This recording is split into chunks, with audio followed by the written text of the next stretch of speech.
Hi, everybody. What is up? Are you guys excited for 5.3? Oh, shit. I need to refill my water. I swear I'm on top of things, guys.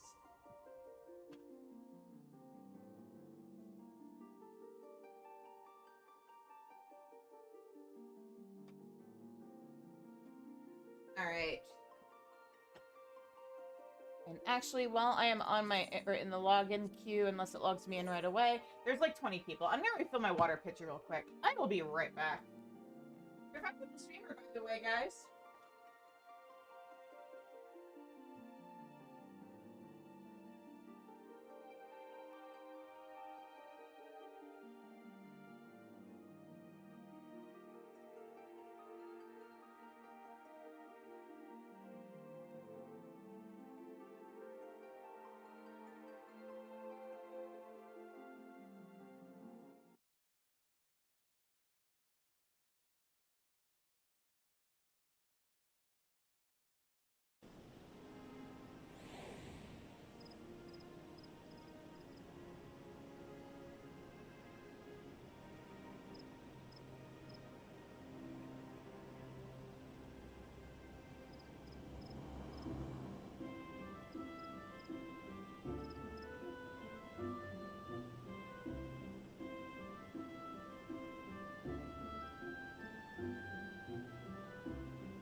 Jean. All right. Water situation sorted out.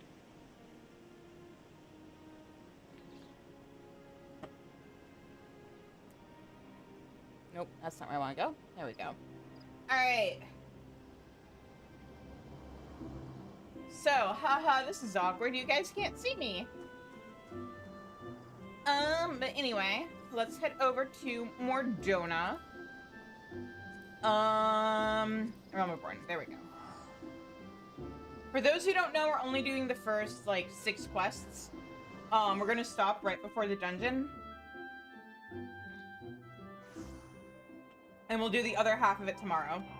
Because it turns out 5.3 is exactly 12 quests.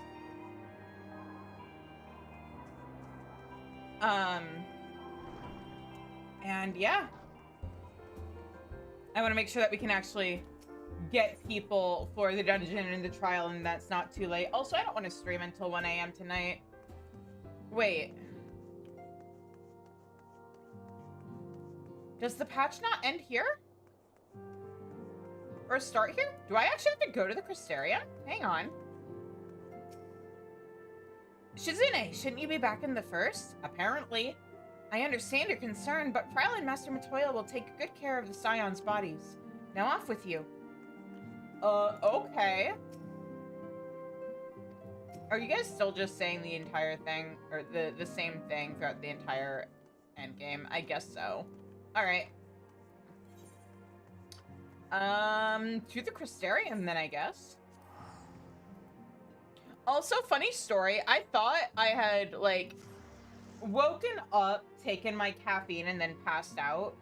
Because when I woke up for realsies today, I couldn't figure, like, my caffeine tablet wasn't where it normally is. And then, like, I had a headache all day, and I was feeling bad, and I was like, that's weird, it feels like I'm not on caffeine today. Went to lie down, and then when I got up, oh, that's right, this is where the patch starts. Right. Okay, it's all coming back to me. But anyway, I got up after, like, resting to try and get rid of my headache, and I have a book on top of my alarm clock, and sitting on top of the book was my caffeine tablet that I had apparently not taken this morning. So, yeah. Good thing we're only doing half the patch tonight. Okay, Manager of Suites, what do you want? In the name of the light. The Manager of Suites is looking a little anxious, uh-oh. But everything is fine, right? Ah, Mr. Staskar, will you be venturing forth today? I mean, that is my usual spiel. Do be sure to take care of so. Though they say the star shower was harmless, one can never be too careful. But I concede it is not for me to tell the Warrior of Darkness how to look out there after herself. Old habits, you understand. I appreciate the concern. Ah, Shizune! How very opportune. Greetings, my friend. Do you perchance have a moment to spare? I guess. Yeah, sure. What's up? Wonderful, wonderful. I wanted to thank you, you see, for revealing to us the truth of the Warriors of Light. After all these years, your tales set the record straight. Finally, the people see them as the great heroes they were. Or the great hero he is in the case of Ardbert. You too were surprised to see him, I think. You could say that also. I need to adjust. There we go. At the time, I was not certain what to make of it all, but I could see that the effect of his words had on those around me. And then the stars rained down from the sky and, well, you know the rest.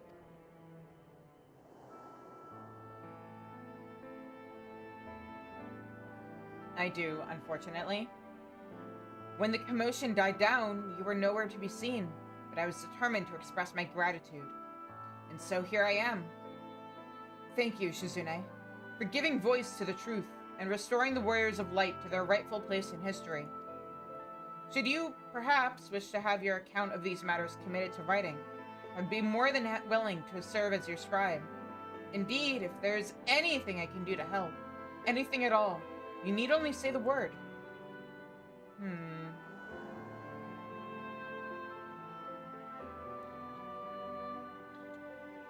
Yeah, there's a lot I want to say, actually, but I don't think you'd want to hear it.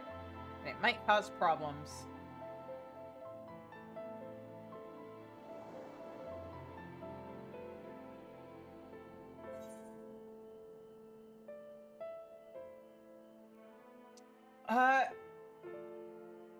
I mean, what can he tell me about the Warriors of Light that I don't already know? Very well. Tell me what the situation is like in the city.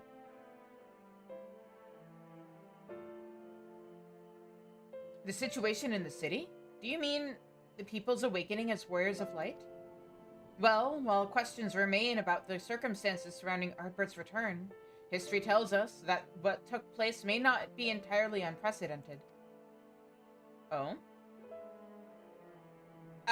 But to understand that requires an understanding of Warriors of Light in a broader Vrandric context. If it please you, I should be glad to provide an overview.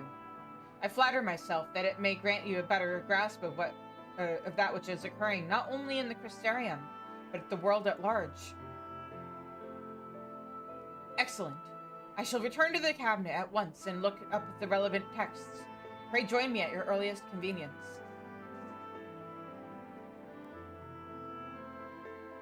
No rest for the righteous, it would seem. You can say that. Do not let me keep you, miss. Excuse me, I bid you a pleasant day.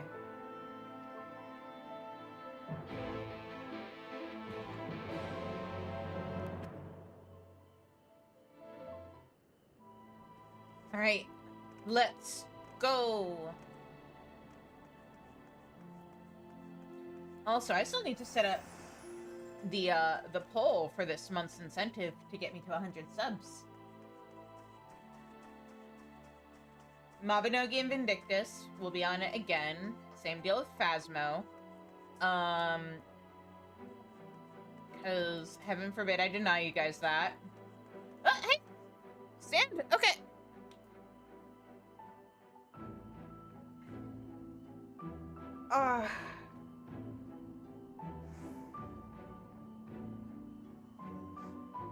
Oh, that was the wrong preset button on my desk. Alright. Let me go ahead and head on over to the library.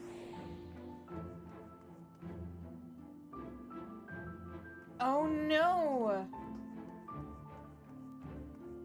I was about to ask how long you've been here.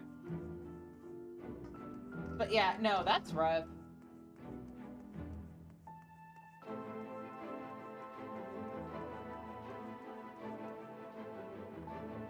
Hi, Fruzobi. I'm super enjoying it. Okay, so for context, caps on the sign of the stream title. I've been playing the game since A Realm Reborn. I remember when this patch came out. But like replaying it has been really nice, especially since this is still my favorite patch in the game.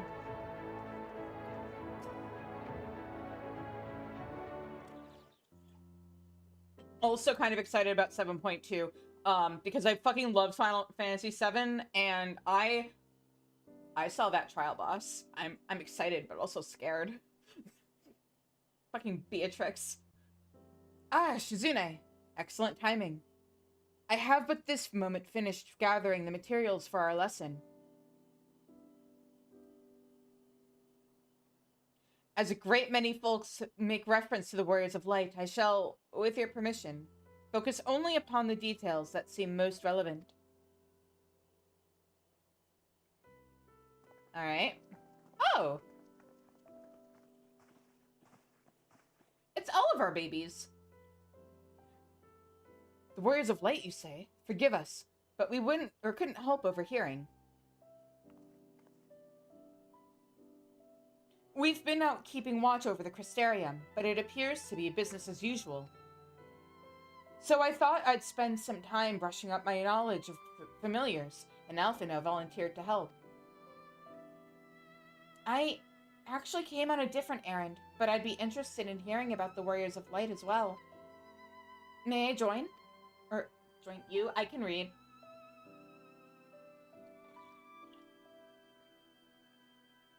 But yeah, the more the merrier, you guys. Of course, of course. The more the merrier. Stop. The NPCs need to stop saying the same things I do. If you would care to find a table below, I shall be down with the books in a moment.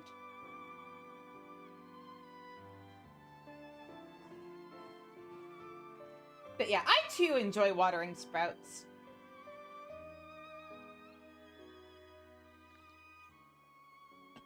It's part of why I like raiding sprouts when we have the opportunity to. Oh! True Zero B, thank you so much for the follow. Were one to pore over the annals of Vrandic history, one would note the comparatively frequent reoccurrences of individuals hailed as Warriors of Light. Ardbert and his comrades require no introduction, but many others bore the epithet long before them. To name but a few, there was Tothwell, Tothawel, legendary first king of Lakeland, Rodfort and Salard, the fabled Drawn and Galgant duo of Vobert. And no list of Randric heroes would be complete without the Archmage Tiuna of Ronka. In older texts, she too was called a Warrior of Light. So they all had the echo. It did surprise me how ready people were to forget the negative associations with the title, but it makes sense if it's been around for centuries. Verily, in ages past, it was simply a synonym for hero. In the wake of the flood, however, light came to be regarded with fear. The title used not to exalt, but to revile.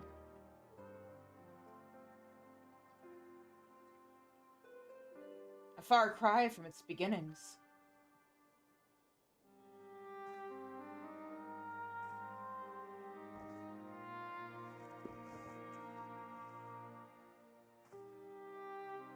Hey, it's basically the Final Fantasy I box art. That's where that character design comes from. This, my friends, is Norvron's oldest epic, the original tale of the struggle between good and evil. In a time when all lay shrouded in darkness, a prophesied hero rose to deliver the world from its doom. Fighting in the name of the light, the hero styled himself its foot soldier, and thus did he come to be known as the Warrior of Light. Curiously, in the centuries that followed, other heroes appeared who claimed the selfsame epithet, despite sharing no discernible connection with their predecessors.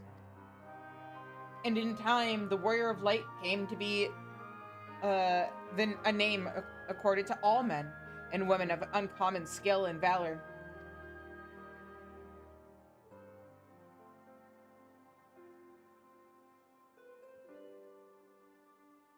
Well, well, the plot thickens. As you know, the title of Warrior of Light is also used in the source. Though the manners in which individuals have earned it are many and varied, heroes have been honored thus since antiquity. Nor does the custom show any sign of dying out, as you can well attest. It makes me wonder, doesn't it?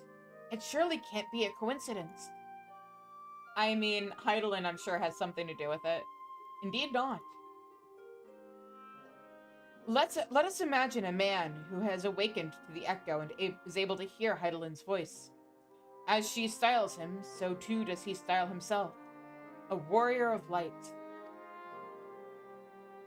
Basically what I said. Of course, being blessed with the echo does not in itself make one a hero. Yeah, look at Manphilia. And conversely, there will have been no few heroes who were not blessed with it. But such distinctions are immaterial to the masses, and over time they came to use the title Warrior of Light and the word hero interchangeably. Sounds about right. It would be interesting to see if the theory holds true in in the other worlds, if crossing the rift were that easy.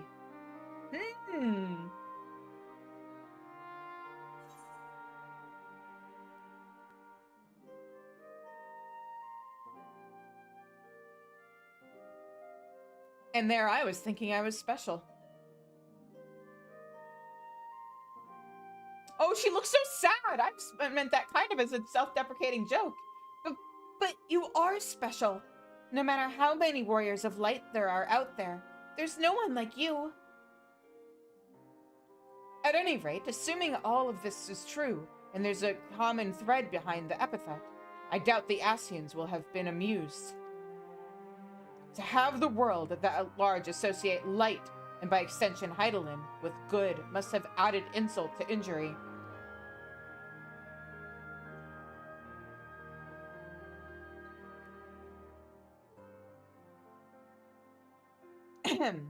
While this discussion is undeniably fascinating, I wonder, should I be privy to it? Mayhap it would be better if I excused myself. Oh, no need for that, my friend. Pray accept our apologies. Your lesson on the Warriors of Light has given us much to ponder. Ooh! Did someone say Warriors of Light?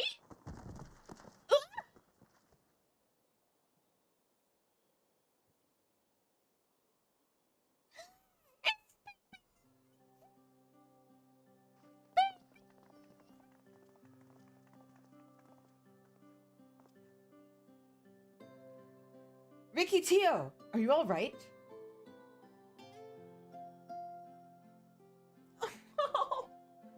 Ah, my precious tomes. Did I not say you must take care in the cabinet?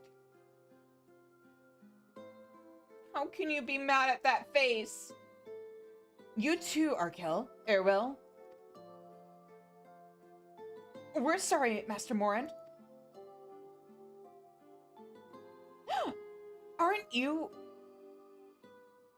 Aren't I who? The Warrior of Darkness?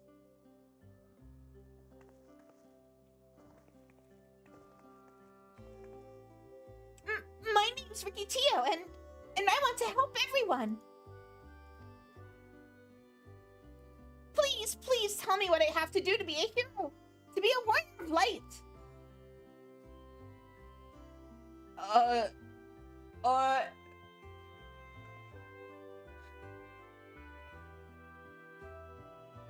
Oh, the face!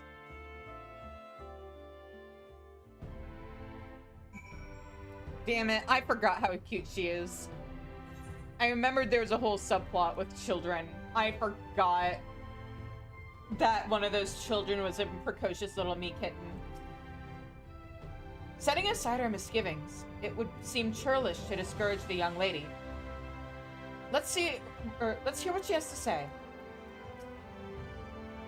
No harm done. To the children, at least. Even children want to become warriors of light. The children's inquisitiveness is to be commended, but... my precious tomes. We're sorry we knocked over the books. Do you remember me?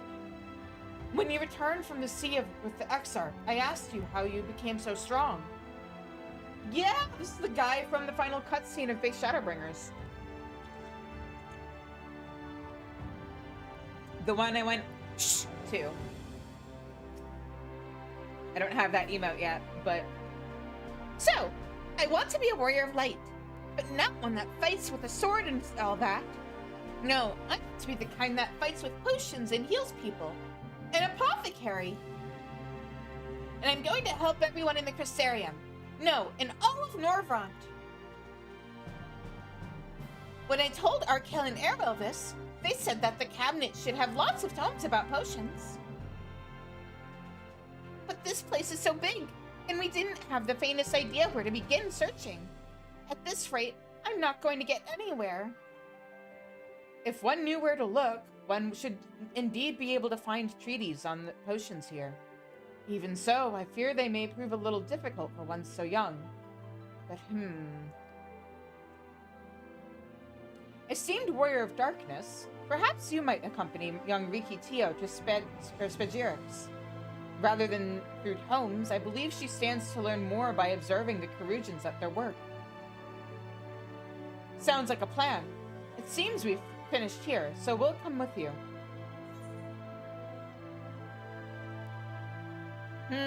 Gee, I wonder who that could be. Hi, Zev. Last one to Spagyrics is a rotten egg. Ha! Ha! Have you know, I'm really fast. You're going to be the rotten egg. That's not fair. You're cheating by being an NPC. I shall remain here and tidy up. I hope that today's lesson will be of some use to you.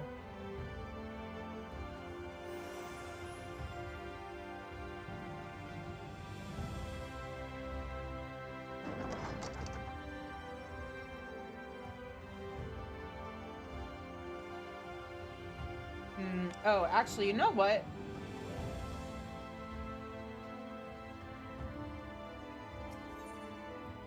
This is faster.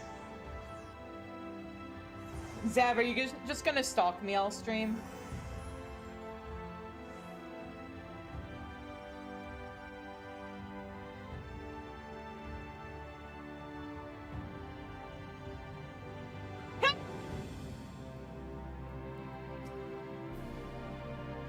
Right, I'm here.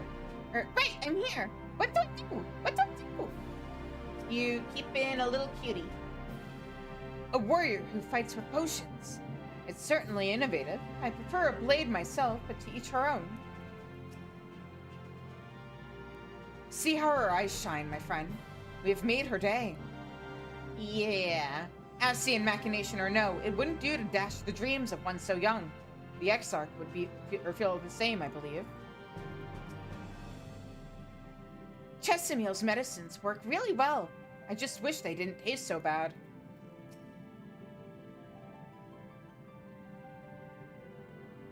Oh! So you're just stalking me to take pictures of my ass? Got it.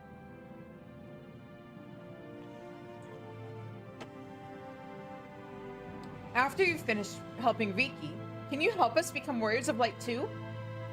Maybe? Am I about to open a school? It appears there aren't so many patients at the moment. I only pray that such peaceful days continue.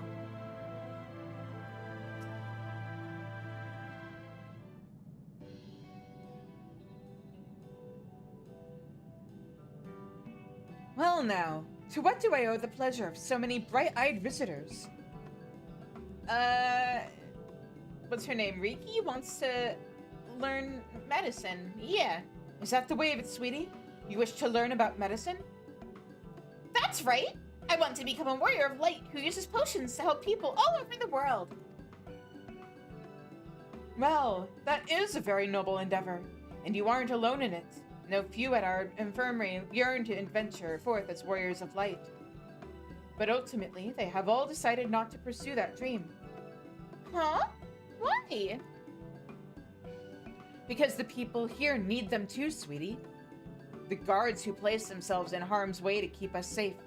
The artisans who toil tirelessly that we might sustain our way of life. And younglings like you, who are the future of the Crystarium. They couldn't simply abandon them, you see? And so, difficult though it was, they made the decision to remain. Then, does this mean my dream isn't any good? Oh, sweetie, yours is a wonderful dream. And it would be my pleasure to help you to pursue it. If we all work hard, the day will come when our Kyrugians may set forth to aid folk in every corner of the realm. As we strive towards that day, I hope that we can rely on you as well. Though I must warn you, ours is not an easy path. No, you must work hard, work very, very hard. Oh, a little earwiggle! I'm not afraid of hard work. I'll become the best apothecary ever. Just you watch. Hehe, that's the spirit. Without further ado then, may I entrust you with a task? I have placed an order at Sweet Sieve for a potion ingredient, and I would like you to go and collect it. Ooh, an ingredient! Leave it up to me, miss. Oh, she really is a warrior of light. Baby's first fetch quest. My, such an abundance of energy. Though I can't help wonder if she'll be all right by herself. My apologies, but would you mind accompanying her? Then, or when you arrive at Sweet Steve, speak with a woman named Grassine, and she will point you in the right direction. Got it. Also, where'd the boys go? I shall join you. As the one who suggested this course to Riki Tio, I would assist her in her first steps. You know, that's kind of sweet, considering the fact that Alphino is also a healer, and like... Oh, there they are. And what about the two of you? Are you coming along too? Well, we do want to become warriors of light, just not the same kind as Riki. So we'll wait for you here, Warrior of Darkness. When you return, please teach us how to fight. In that case, Reed and I shall keep them company, and take the opportunity to ask about their aspirations.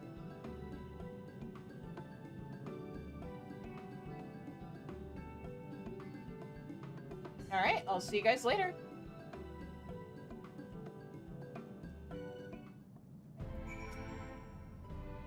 Too many grown-ups would only diminish Vikitio's sense of accomplishment. We'll stay here and talk to her friends. Oh, she thinks she's a grown-up. I mean, she might be at this point. Thank you, sweetie. I feel better knowing that you're keeping an eye on Vikitio. Also, to be fair, the twins are more mature than most adults are out there. Or at least some adults. We know you're busy, but we want to be just like you. We hope you'll teach us how. We won't move an ilm until you return.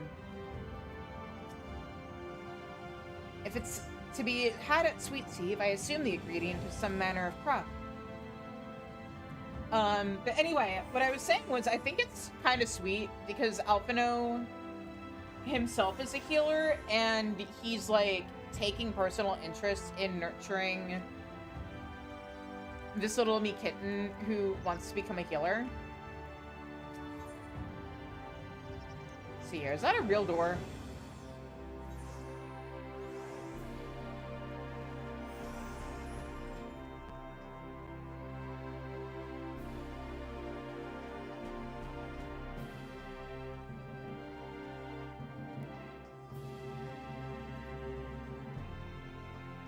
Also, I'm gonna sit. Ugh.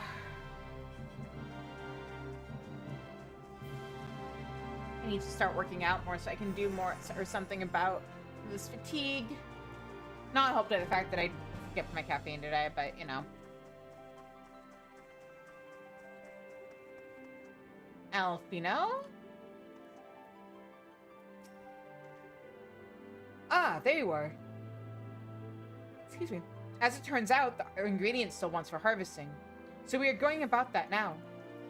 So, oh, there she is. She's just so short that the grapes were hiding her. Also, let me get a look at these. I like how people meme about the grapes in Endwalker, but, hello? Are these not the famous grapes?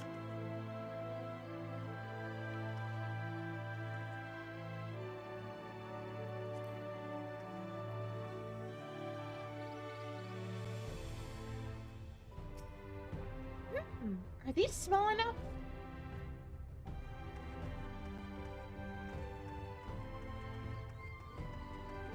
The scandal. Zev, how could you?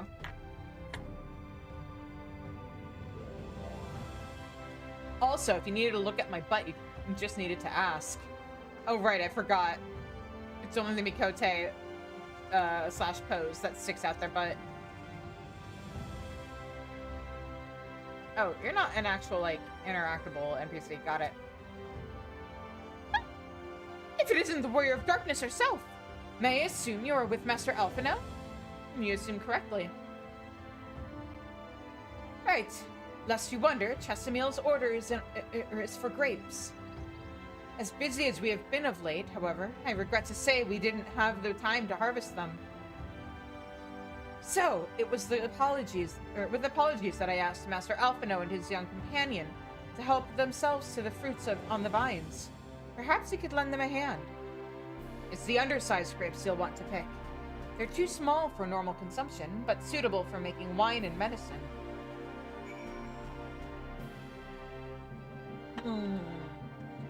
They are making great flavor.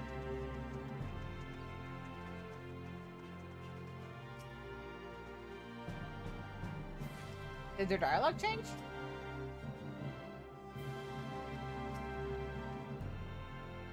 Nope. Okay.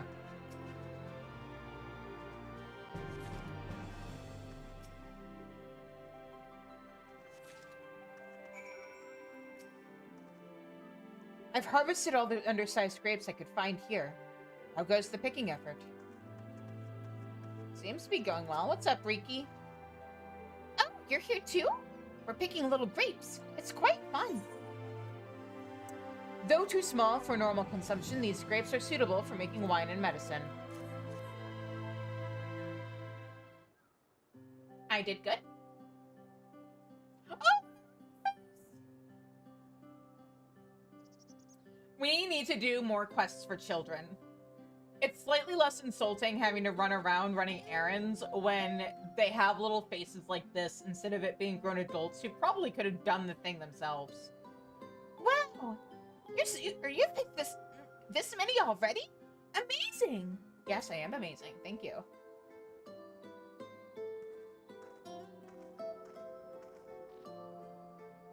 I dare say we have enough between us. Shall we take them back to Chesamil? I can't wait to see what she's going to do with them. Tell me, Riki, what made you want to become an apothecary and a warrior of light?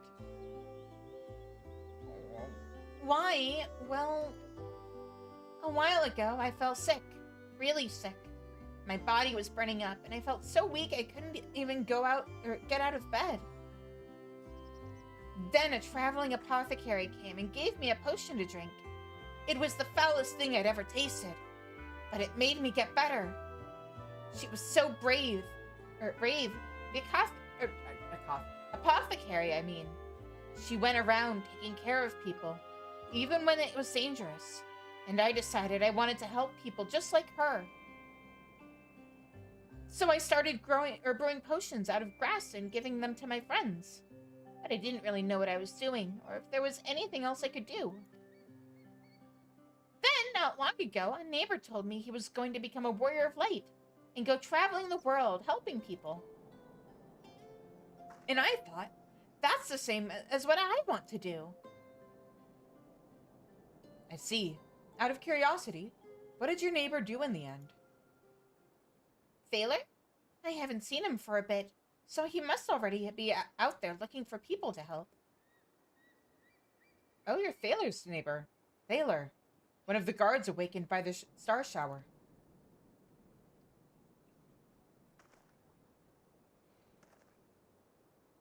Thank you for sharing your tale with us, Rikitio. I myself took inspiration from one not unlike your traveling apothecary, and I hope her good example will spur you on to realize your dreams. Wait. Is he talking about me?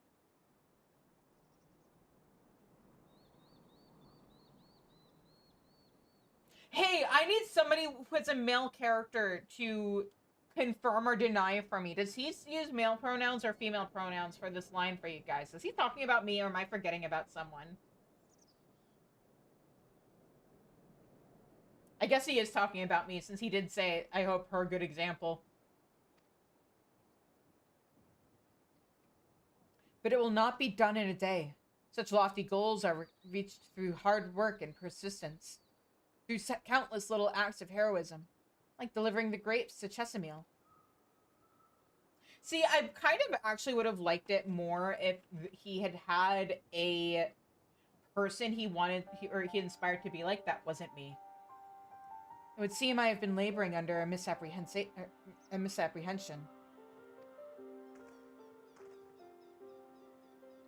I had convinced myself that it was Elidibus who had sowed the desire to become warriors of light within the hearts of the people. But I see now that the impulse to aid their fellow man abided within them from the first. Elidibus did no more than give it a name.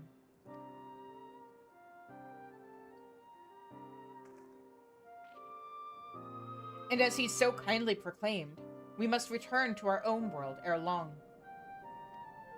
With the Exarch laboring tirelessly, I doubt not but that a way will be found. Yet I believe I speak for us all when I say I cannot leave in good conscience, not until we have dealt with Elidibus.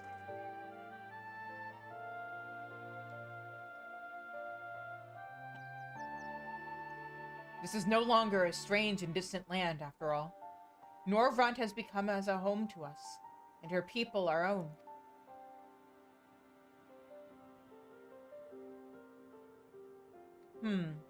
Let us return to Spagirix. It wouldn't do to keep your admirers waiting.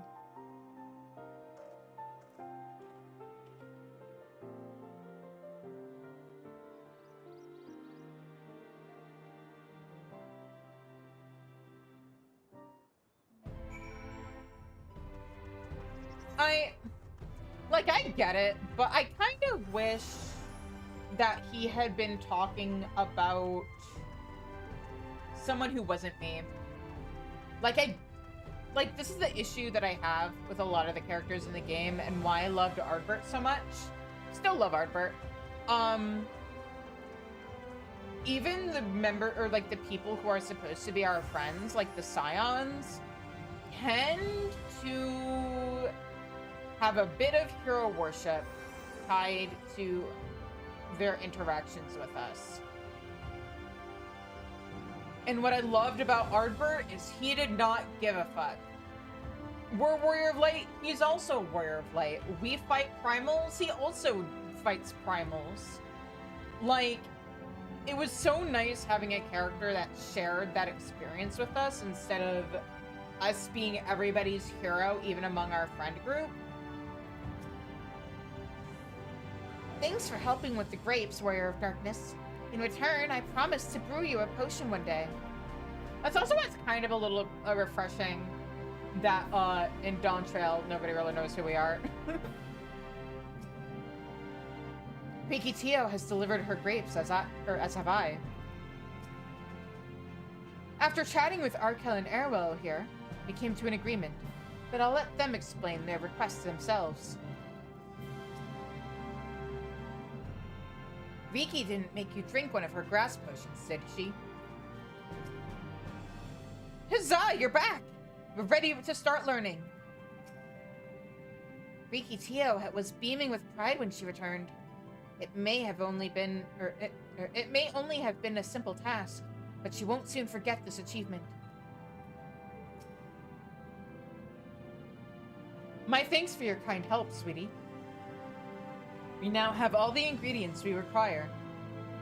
From the grapes, we shall make a vinegar, to which we will add elf grass and a few other herbs to produce an invigorating syrup. Though it's unspeakably sour, it does wonders for the constitution. As part of her studies, I may just have to give Rikitio a little taste. Oh, right, this is the one who was upset about not having as many patients to experiment on anymore. Thanks for helping with the grapes. Oh, she's still saying the same thing. All right. My thanks for bringing this lively little one to us. I shall do my best to make an apothecary out of her.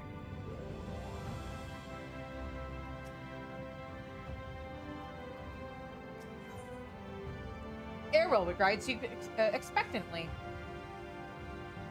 Warrior of Darkness, if you finished helping Riki, won't you show us some fighting? Not play fighting, but honest to God's fighting. We already have some enemies that you can deal with.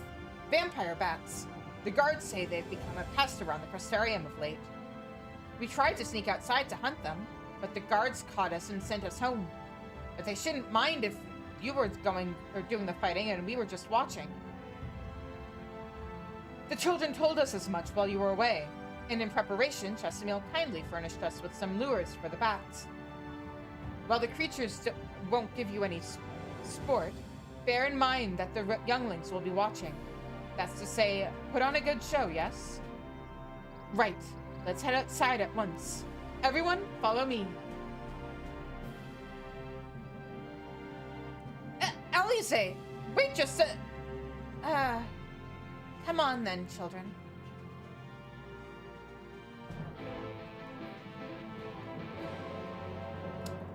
I just need to take the Ethernet.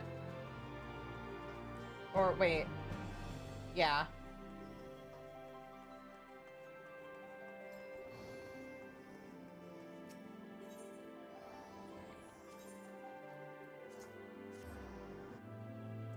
Trying to get more pictures of my ass stuff.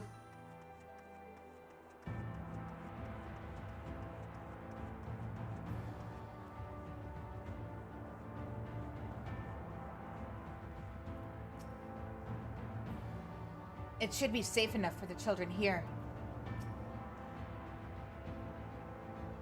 We've heard the tales, but at last we can see you fight with your own eyes. Or with our own eyes.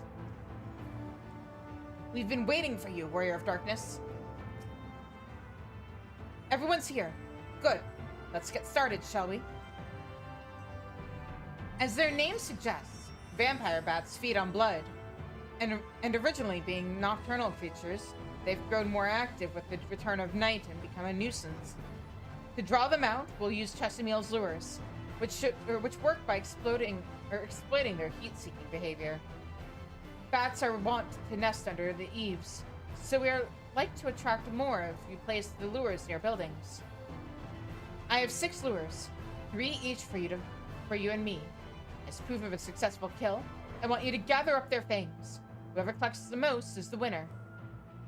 Oh, you're hunting too? Yes! Well, there's nothing like friendly competition to bring out the best in Shizune. Anyway, while we hunt the bats, the 2 of you are to stay with Reem. She's really strong too and will keep you safe. Don't look so surprised, Rain. Without further ado then, let the contest begin.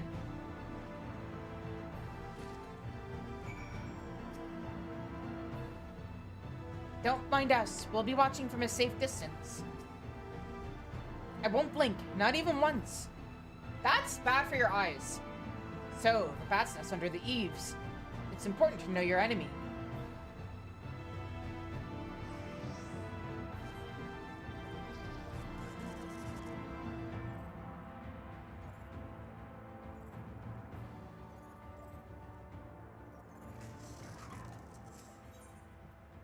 Okay, heat lure.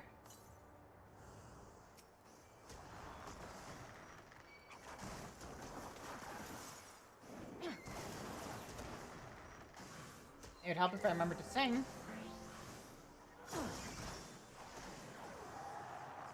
It'd also help if I remember to summon my chocobo. There we go. Not that I, like, really need river right now, but, like... Actually, does this even count towards... Yes.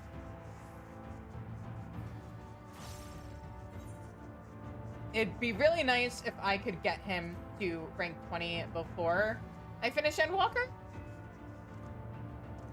Could you imagine if I end up going into Dawn Trail with a sub-20 chocobo? It's a scandal.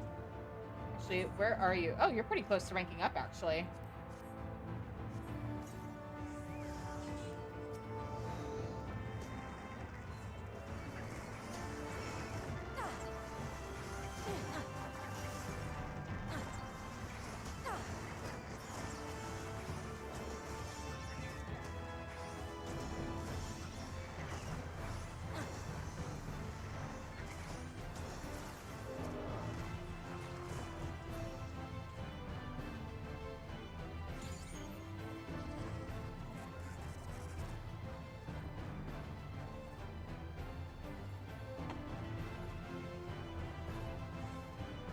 Alright.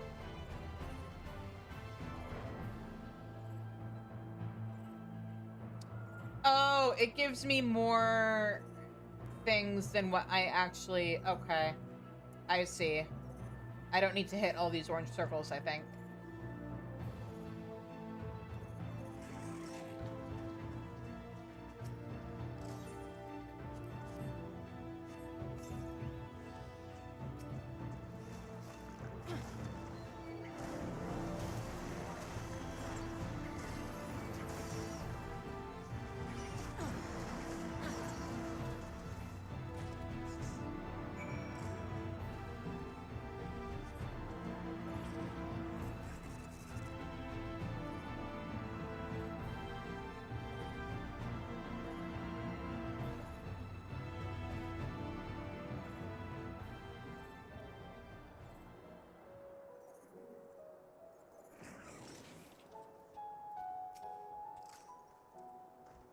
bats didn't stand a chance. Wow, that was amazing! Well thought, Shizune. The children were hanging on to your every move. As was I, to be honest. Though I know the tally. May I see your fangs for good measure? Yep, here you go. Where's Alize? Should we be worried? She's late. And this shouldn't be taking... Oh, there she is. Apologies for the wait. My fangs. Not a bad haul, even if I do say so myself.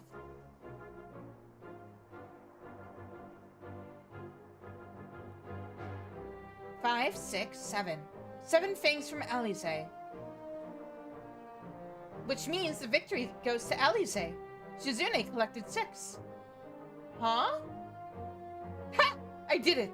I bested Shizune! Congratulations. In another goddamned life. You didn't even try, did you?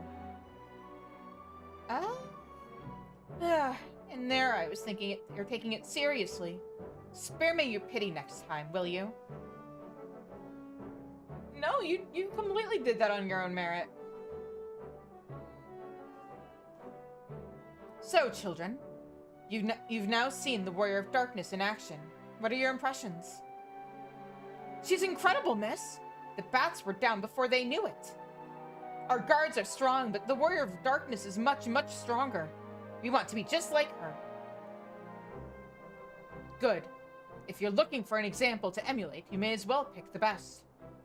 I want you to remember how that you felt when you watched Shizune, and train hard. Keep at it for long enough, and you'll be strong too. If you don't mind telling us, when did you decide you wanted to become Warriors of Light? Well, we were listening with everyone when Ardbert appeared, but I've wanted to be strong since before I came to the Crystarium. The Sin Eaters killed my father and sister, see? And I promised myself I'd learn how to protect people one day. Like Ardbert said, this is our home. We're the ones who have to protect it. We're the ones who have to rise up as new Warriors of Light. What about you, Arkell? Me? To be honest, I'm still not sure what I want to do. But my friends were in trouble. But if my friends were in trouble, I know I would want to help them. And I want to go on adventures with them. See the world together. That's a wonderful goal. You really think so? It's hard to explain, but it's something I felt when I saw the star shower the other day. I felt as though there was something I'd lost, and that I'd had to go out there and find it.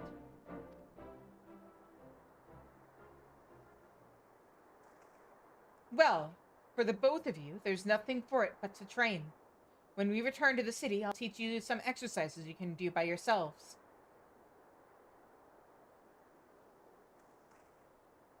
Thanks for showing us your fighting skills, Warrior of Darkness. We'll never forget it.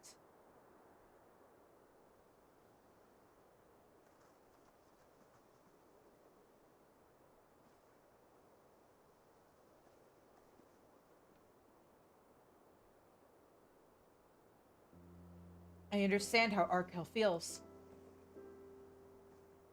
The star shower didn't awaken me to Heidelin's voice, but that vision of the final days of Amarot burning, it filled me with sadness to the very pit of my being.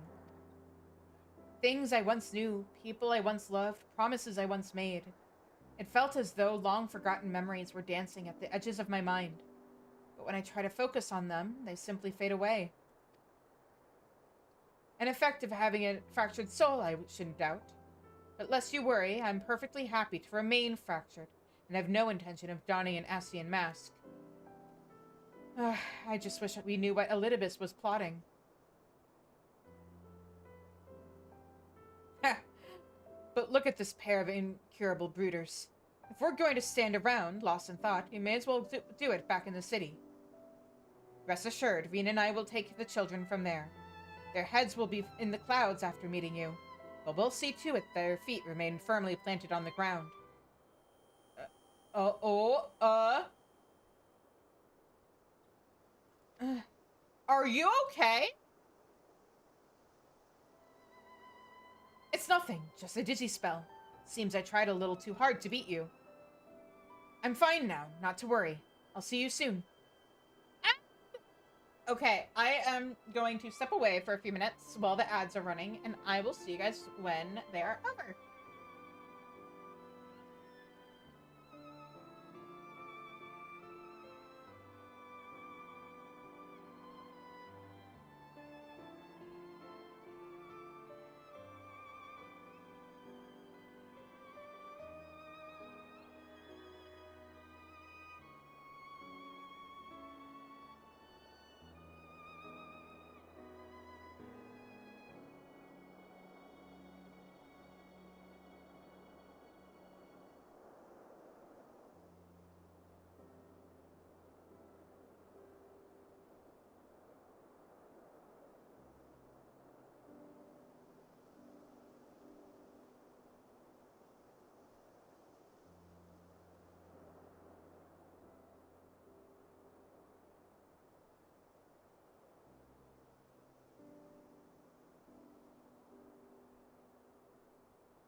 All right, and we are back.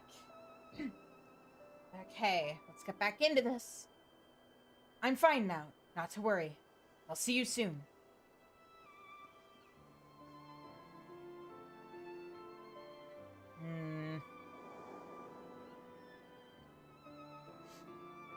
Oh. As you ponder Alize's words, you are taken by an urge to revisit the scene of that fateful meeting.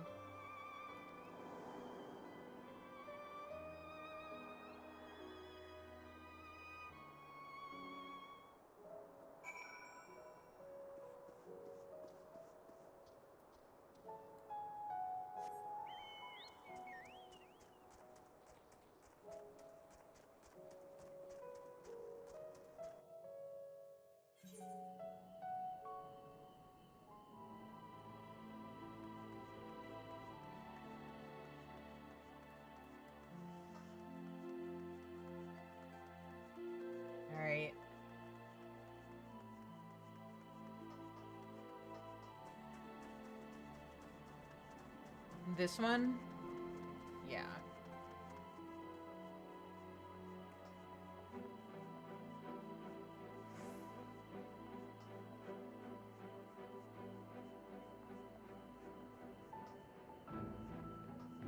Isn't this also where Ardbert and I had our whole, like, heart-to-heart fist bump moment?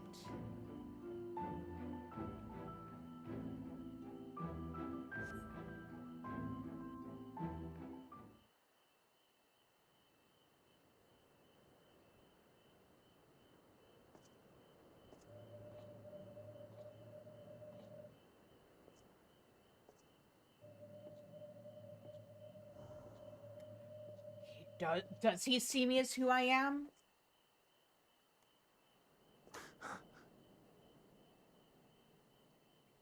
Why am I... Was it you who called me here?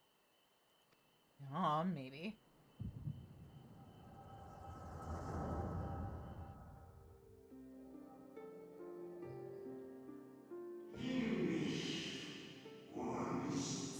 Oh, is this actually them? Hang on. 1, 2, 3, 4, 5, 6, 7, 8, 9, 10, 11, 12, 13. Oh, that means we're somewhere in there.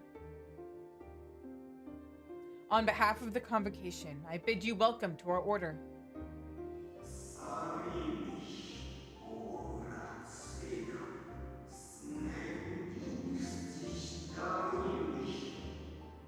At times you will stand with us. At times you will stand against us. All that you might steer mankind to the very star, and the very star upon their true course.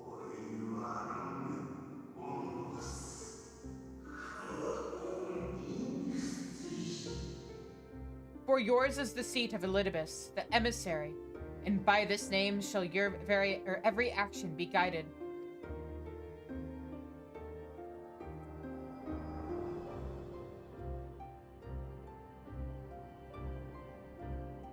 So you peered into my memories. No matter. You will have found little of import. But I see you intended to summon me here no more than I intended to come. The fault is mine. Such is the burden of hope.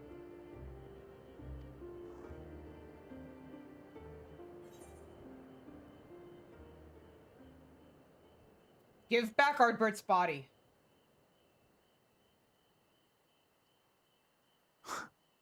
What fool would relinquish his weapon on the eve of battle? That which I do is no different from that which you have done so many times, Warrior of Darkness. I arm myself, I hone my skills, I make ready to vanquish my enemy. You. You who have murdered my brothers, who have taken their selfless labors in service to the one true world and turned them to ash. I see you for what you are. You are death, and only in death shall you serve any purpose. The convocation charged me to steer mankind and the very star upon their true course. As Elidibus, it is my duty, and I shall see it done. I will strike you down. Destroy you body and soul. All else must wait.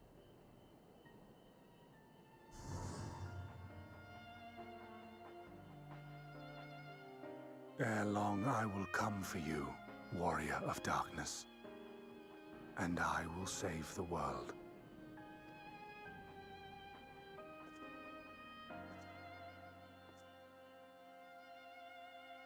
One last matter. I bore witness to your final struggle with Emetselk. It seemed as if he saw something familiar in you. You could say that. As if he mistook you for another. Didn't mistake me. Hythlodaeus called me his new old friend.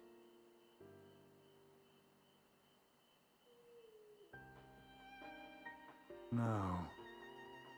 I recall not of whom he spoke. Mayhap I never knew you. Or mayhap it is another fragment lost. Ah, I wasn't aware you already had a guest. If the conversation is constructive, I shall not intrude. Raha! But if you seek to stir up trouble, Elidibus, then I must insist you leave at once.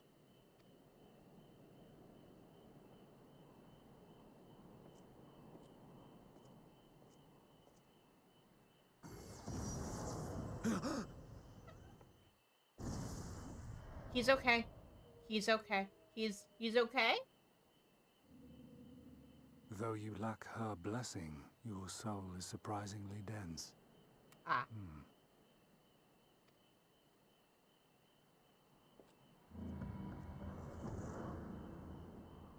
Raha! Are you okay? Worry not.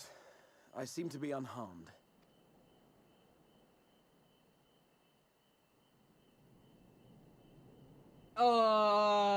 Are you? This is my own doing. The consequence of my recent exertions. It is the tower's way of compensating me for the demands I have placed on it. Rest assured, it is no great inconvenience at present. Indeed, I told Beck Lug as much, but they would not be persuaded and sent me away to rest. No need to make a fuss. Strange as it may sound, I consider it something of a badge of honor.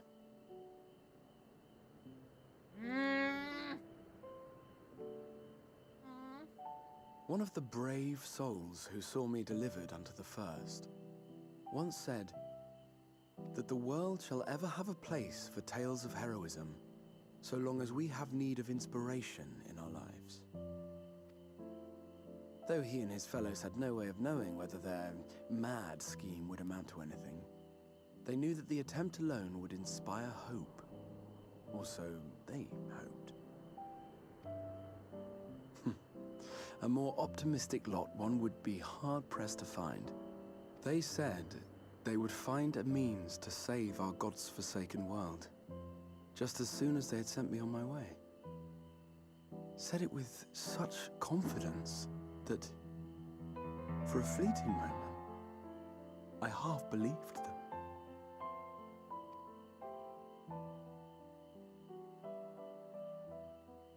Such faith, such courage in the face of unrelenting despair. For a long time, it was more than I could bear to remember them. But having come this far, having sent full many on their way myself, I see things more clearly. To take action is to hope.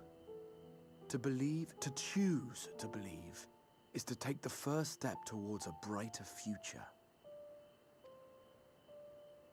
And why do I tell you this? Because I want you to indulge me in a little recklessness. Needless to say, I have a plan. And when all is said and done, I will ask yet another favor of you. Okay, as long as it ends with you being alive in the end. You're both here. Oh, thank goodness. Are you okay? What's wrong? It's Thancred. He's collapsed. What?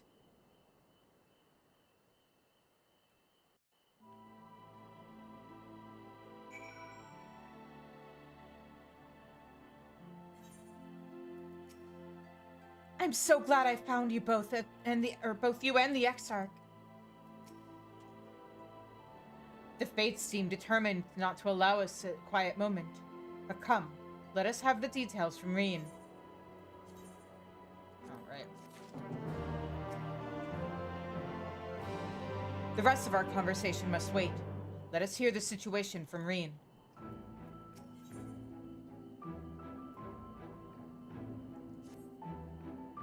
It happened after Alize and I saw the children back to Spagirix. We chanced to meet Thancred there, returning from his mission. He'd been shadowing Elidibus around the realm, only to lose sight of him near the Crystarium. And he was in the middle of telling us or where he'd been when he just crumpled to the ground. The Carugians are looking after him now, with Alphino standing by, just in case his healing magics are needed. Since I couldn't do anything to help, I thought it best to find you, and the guard at the Exedra told me where to look.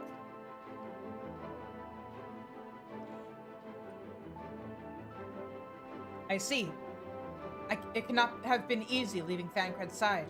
My thanks for bearing it word to us. Come, let us hurry to Spagyrix. Right. Let's go... yeah. We're just gonna take the shortcut!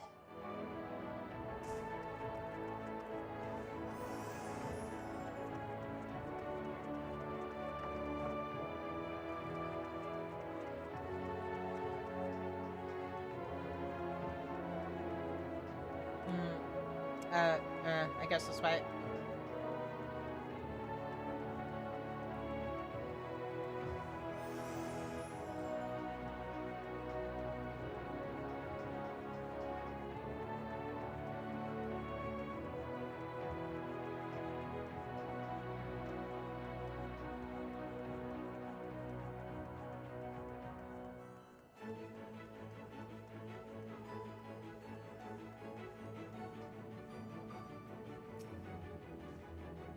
It appears our friend has already awakened. For that, at least, we can be thankful.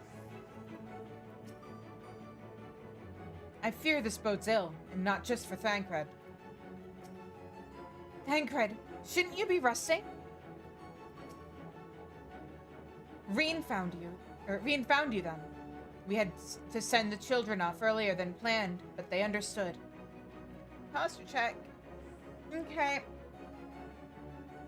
Posture's checked. Thank you, Jane.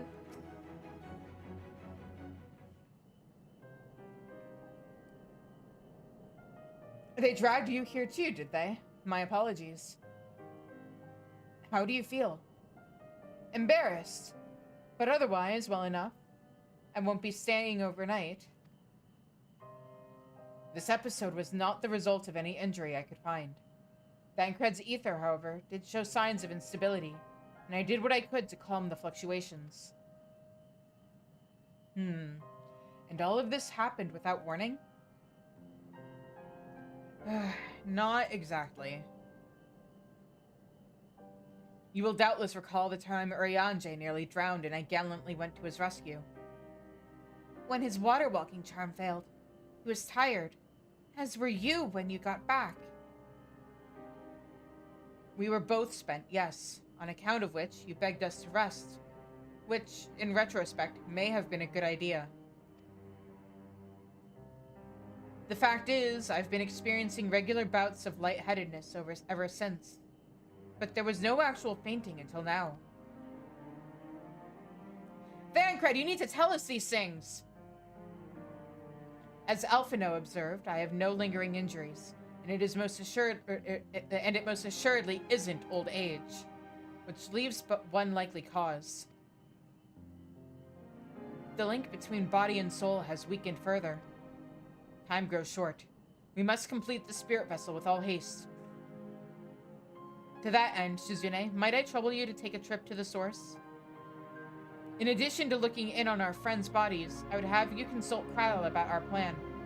If she has any concerns, we should at least endeavor to address them prior to proceeding. In the meantime, we should get back to laying bare Elidibus's plot. Thus far, I have learned this much. That in each of the places he has visited, there have been sightings of suspected black-clad strangers. Or of suspicious black-clad strangers. Moreover, the coming of these shady individuals has invariably coincided with some manner of misfortune. Beasts terrorizing settlements, blight ravaging crops, you know the sort of thing. All of which serves, rather conveniently, to make Elidibus's call for new heroes reverberate that much more loudly in the hearts of his audience. And you think that these black-clad strangers are Ascians? I do, and I fully intend to investigate further. Though for that I shall require additional feet on the ground. You can count on mine. Gods know I've been itching to get out there for a while. Mayhap Urianger, too, can be prevailed upon to join in your efforts. He has already provided copious guidance in the matter of the spirit vessel's construction. It is for Beck Lug and I to wrestle with the rest. Well, if you can spare the old boy, we may as well make use of him. I'll go and give him the good news. You'll do no such thing! However needless or heedless you are of your own well-being, if you care at all about Farin's feelings, you'll stay in bed until you're needed. Alphino and I will find Urianger. Damn, using his daughter to force him to get rest. That's kind of brilliant, Aliaze. All being well, we will have news to share by the time you return. Safe travels, Shizune. Thanks, you too.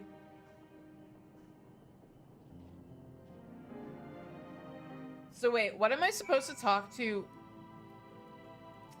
Okay. I know you cross the rift all the time, but please take care. Lest you misunderstand, I'm not averse to putting my feet up. It's being coddled like a brittle-boned nonagenarian that chafes.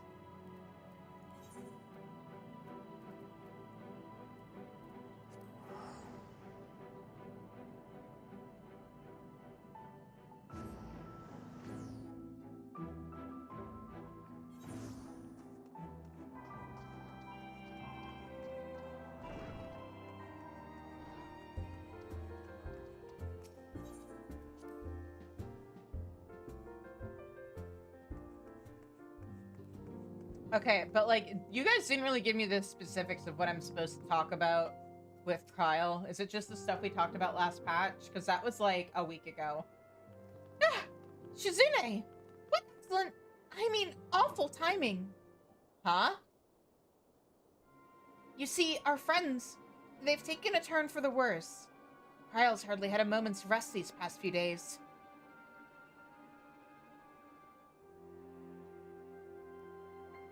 She didn't want everyone to worry, so we've been keeping it quiet. Oh, but listen to me. I call myself a receptionist, and I haven't even bothered to ask why you're here. So Thancred fainted.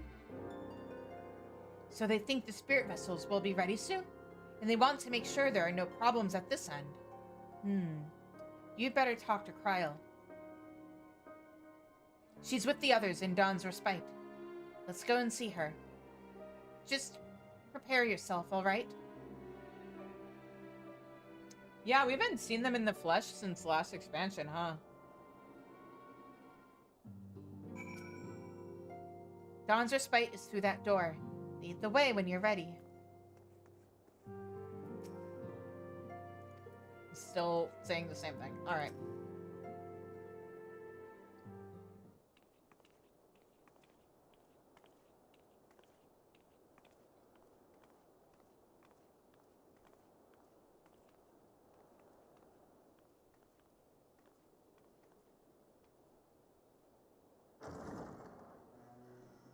Excuse us.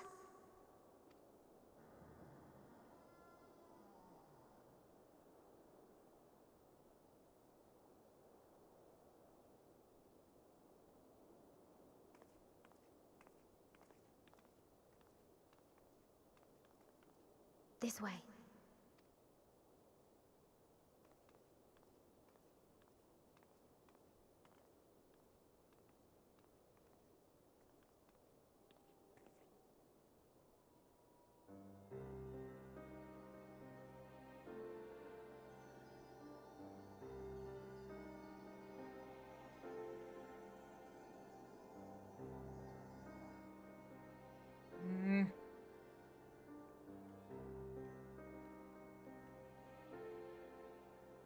I am sad.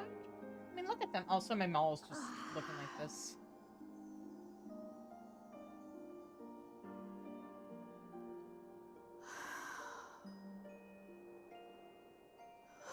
I would rather you hadn't seen this. I'm sorry. We have urgent tidings.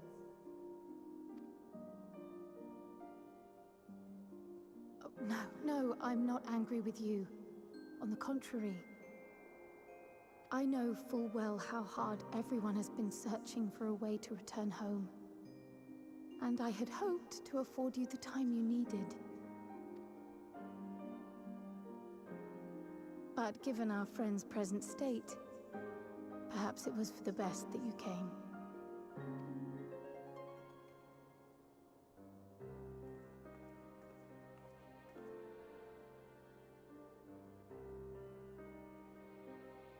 Stiff and cold, all of them. As if they were made of wax. Barely alive at all.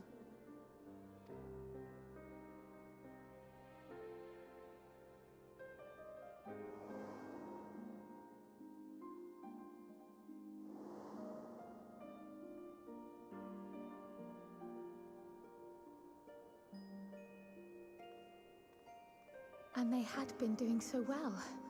Save for occasional signs of etheric instability, they appeared to be in passable health.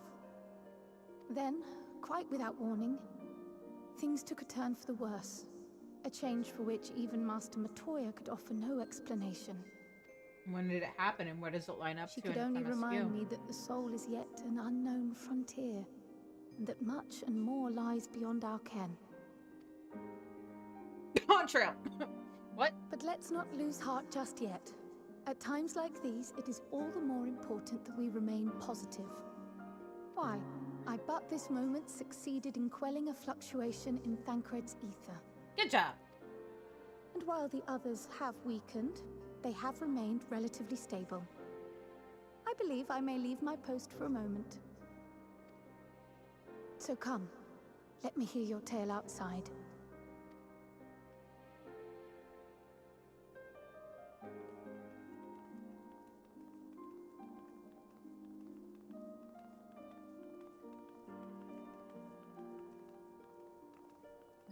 Hey, Luca.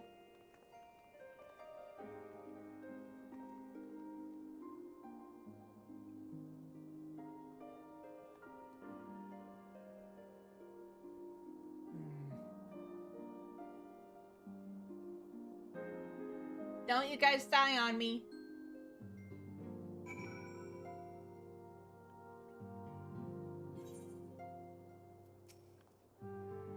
As you probably noticed, we've put them in night clothes. I know they're not exactly asleep, but it seemed like the right thing to do. I've made them some new clothes for when they wake up, so they have to come back. And they will. What news from the first? So Thancred fainted. I see. Work on the spirit vessel proceeds apace, but our friends begin to falter. As they themselves have observed, the link between body and soul has weakened. It's as simple as that. For now, I'm still able to quell the fluctuations in their ether, but it's only a matter of time. We'll lose them if we don't act soon. So if the Exarch is ready to attempt something, let him attempt it. As for the spirit vessel itself, if we seek to draw upon elegant wisdom, we could do worse than consult an expert in the field. And I think I know just the man. Time being against us, it may be best if I go and solicit his aid in person. Even if it does mean leaving my patients. Why don't you just let me go? Also, striking, maiming, fending? I'll do it. I guess I'll take fending.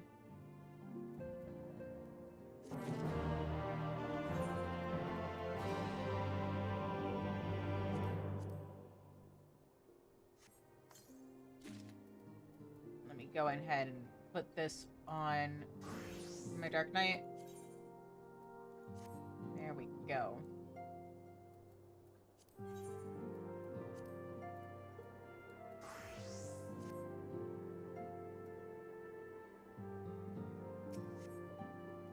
You've come a long way, so do take your ease while you can. No time! My friends need me! Judging by her sheepish expression, Tataru has a favor to ask. Shizune, could you spare a moment? While Kryl goes and finds this expert of hers, I mean. There's a gift I was hoping to send to you, our friends in the First, you see, and since we might be waiting a while, I wondered if you wouldn't mind giving me a hand with it. My first attempt turned out well, so now I'm going to make it properly. I'll be in the kitchen at the House of Splendors. Meet me there.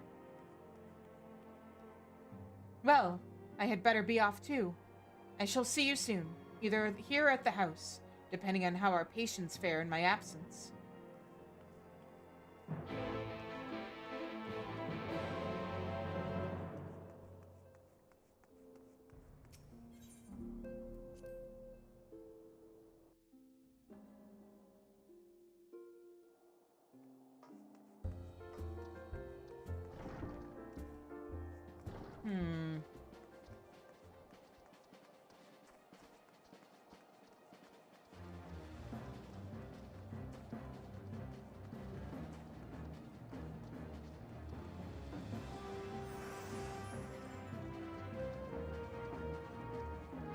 Alright, and now up the stairs.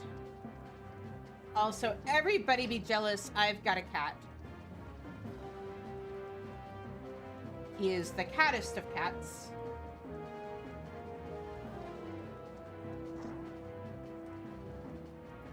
Oh, she's so cute! There you are, Shizune. As I'm sure you've guessed, the gift is a bit of home cooking. Unlike Kryl, I can't do much to help our friends directly, but that doesn't mean I've been idle. No, I've been doing my best to... Excuse me. I've been doing my best for the Order, taking on this job and that to keep our coffers full. I've even helped out with the Ishgardian restoration. And in the course of all this, my culinary skills have come on quite a bit. So I thought, why not make something of for our friends? Shit, I forgot. I know I forgot to do the near quests for 5.1. Or 5.2. I forgot to do the Ishgardian restoration quests too. Oops. It's baking in the oven even as we speak. Shouldn't be long now.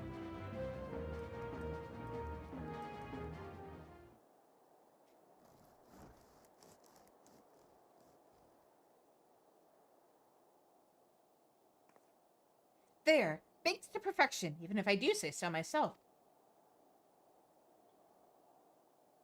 Bread?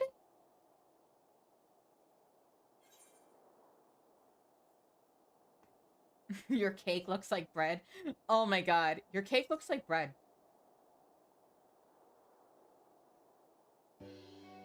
It is bread, silly, and not just any old bread. This here is old world bread, Archon loaf to be precise. It's what they eat over in Charlian. Simple fare, I admit, but I thought it would remind our friends of home. If nothing else, Kryl tells me it's a good source of ether. So it should lend them a bit of strength at least.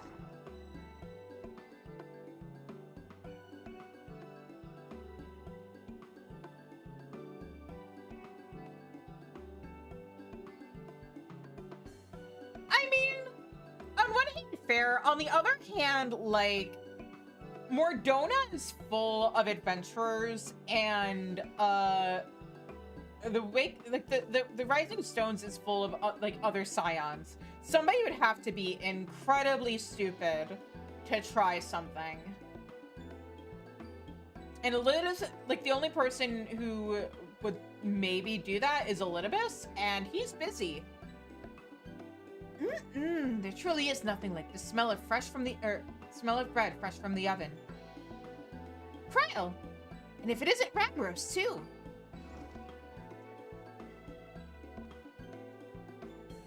I trust you require no introductions either, Shizune.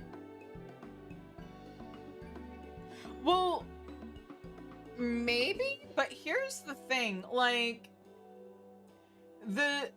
a thing I wish the story would address is the fact that the whole purpose of the Scions of the Seventh Dawn is that it is what's left of the Circle of Knowing and the Path of the 12. And the Path of the 12 was the organization Minfilia established to help out people with the Echo so that they would, like, actually know what the fuck was going on with them. Which means, like, there's got to be more than just the Warrior of Light, Kryl, and Ardbert in the Scions who have the Echo. Like, I would be shocked if other members of the Path of the 12 weren't part of the Scions. And B, in the past 5 years, Minfilia hadn't found other Echo users besides just us and Ardbert.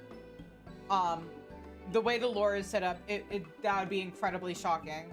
So then the question is, like, what was the actual body count at the Waking Sands after Titan? And, like, who have we found since? Because we did also get new members after the whole, like, Crystal Braves thing. It can't just be me, Kryl, and Ardbert who have the Echo in the larger organization that we don't even really see of the Scions.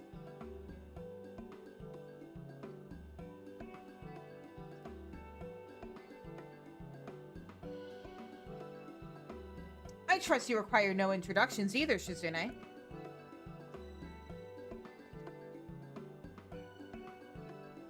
Greetings, my friend. Oh, I'm sorry, hang on. Greetings, my friend. Well, glad am I to see you well. I confess I have a mom-long list of questions to ask you, but I will endeavor to contain my curiosity for the present. I understand our mutual friend is struggling with the application of certain elegant technologies. I have been keeping Rambros apprised of events in the First. Suffice it to say, he knows about the Exarch. If anyone alive can provide insight into this matter, it is him and his fellow sons. Ahem. Loath as I am to disappoint you after so glowing an endorsement, memory transference was the sole province of Elegant royalty, its mechanisms closely guarded secrets. If any record of them remains, we have yet to find it. To wit, I regret that I can offer no solution to your problem. Which begs the question of why I bothered to come here, empty-handed as I am. The answer being, rather brazenly, to ask a favor. I would have you relay a message to our comrade. Oh? Tell him we never doubted him. Never doubted that he would achieve all that he said he would. Those of us who remained behind have yet to play our part. But when the time comes, he may rest easy in the knowledge that we will most assuredly do so. And then the tower shall shine once more as a beacon of hope in this world and beyond. It already is shining as a beacon of hope in places. So tell him that we consider his duty done, and that he should follow his heart now. Forgive me, but do you say this to discourage him from overexerting himself? Or to encourage him to hold nothing back? That is for our friend to decide. But either way, I dare say a certain someone will be unimpressed.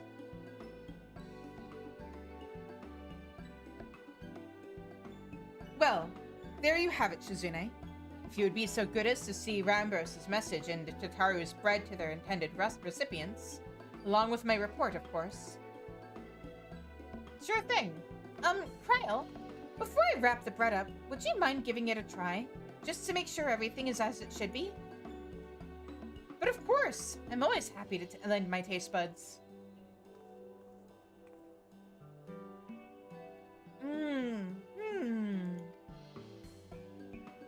Excuse me, Rambros. As a fellow Charlian, may I trouble you for your opinion? Well, I usually have mine with a good dollop of Rollenberry jam, but I suppose plain is best for sampling purposes. He does know this is Archon loaf, right?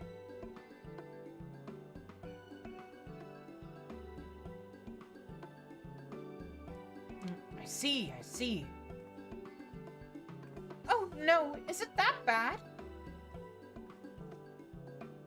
It is indeed, Tataru. Dense and unpleasant, exactly as it should be. Just so, the very taste of home. As you might expect, our countrymen have amassed a wealth of culinary wisdom from every corner of the world. but our native cuisine is, shall we say, a little lacking. In Charlian, the majority regard food as a source of nourishment rather than enjoyment. Save for those few who actually research the culinary arts, we pay little heed to the niceties of taste and texture. It was against such a gastronomic landscape that what is now called the Archon loaf was born, the creation of an Archon who devoted himself to the study of bodily sustenance. In order to maximize its nutritional value, he incorporated copious quantities of pulverized fish and vegetable matter into the dough, all with nary a care for those qualities which make bread enjoyable.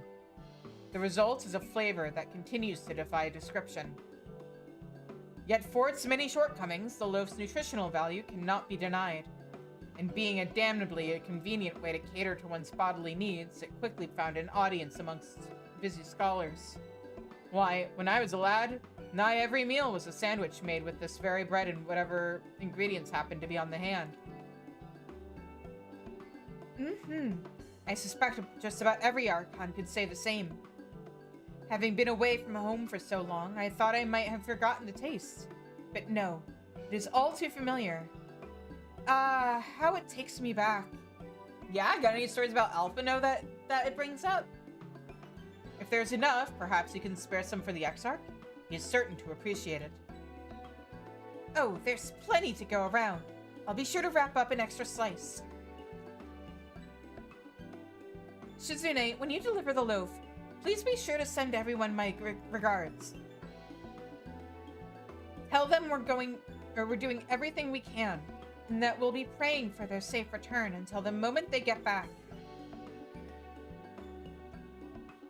Sure thing, Tataru. Also, which culinarian gear is that?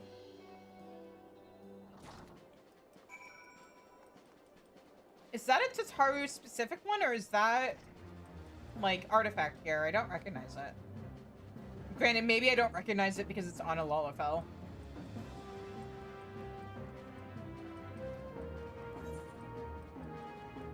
Oh, right, let me talk to her one more time. Well, it sounds like it'll do them good anyway. And when everything's back to normal, I'll cook something for you too, Shizune.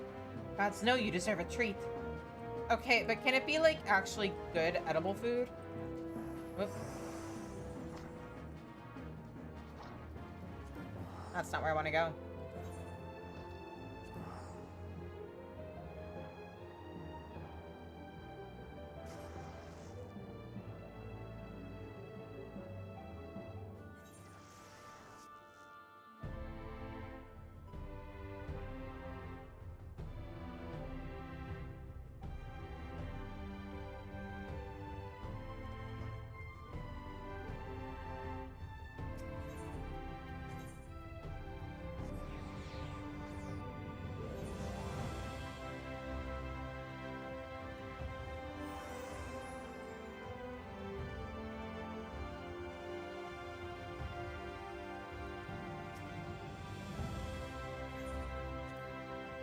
Alright, let's go!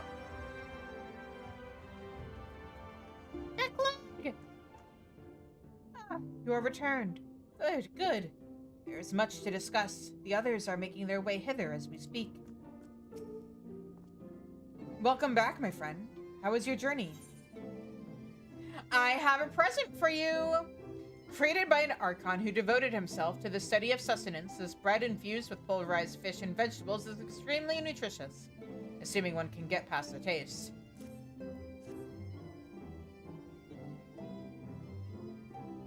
By the 12, Archon loaf. However did you come by this? I'd swear it had come straight from Charlian. Tataru made it. Rambros said that, did he? His words are very nearly as heavy as the bread, but I appreciate the sentiment.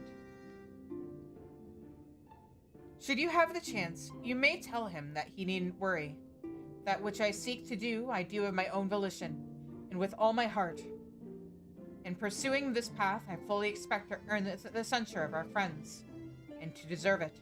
But I shall forge on regardless. Forge on as you yourself did when faced with a similar predicament. So I ask that you have faith in me, in what we do. But we were talking about your journey. Before the others arrive, I would hear how their bodies fare. Not good! Oh, and the bread I shall save for later. Though it has been many years, I have not forgotten the feats of mastication required to consume it, nor how unconductive they are to conversation. What, it's a little bit chewy?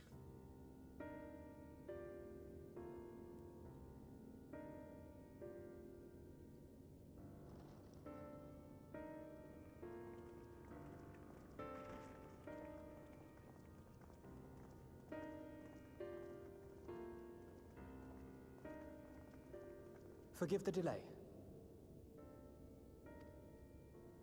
We have visited every region and confirmed the presence of Ascians throughout the realm. Lest a grave predicament be made to seem hopeless, it should be noted that they are of inferior rank. The black-masked minions who answer to the red. Yes, a gaggle of schemers attempting to exploit recent events to sow the seeds of petty conflict. Fortunately, nothing of any great concern has come of their meddling just yet. We also encountered a number of the Crystarium's former defenders, busily solving this problem and that in a bid to become warriors of light. Their zeal is to be applauded. 'Tis but a pity I cannot encourage them on their course. Not knowing Elidibus set them upon it, no.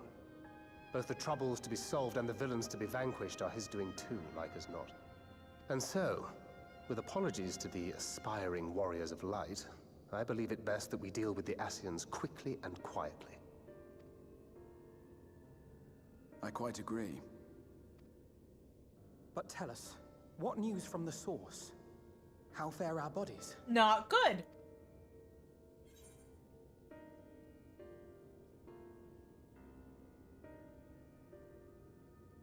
I'm sorry, but things have taken a turn for the worse.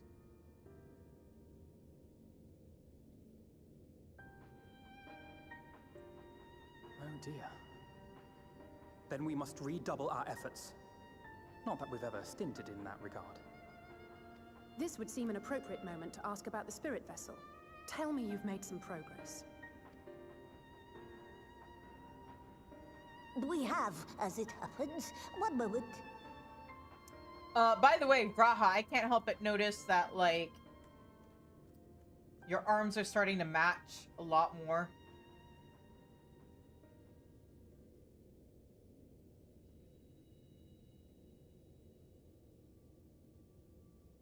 The red stones. Then this doth mean... For the benefit of all, permit us to explain.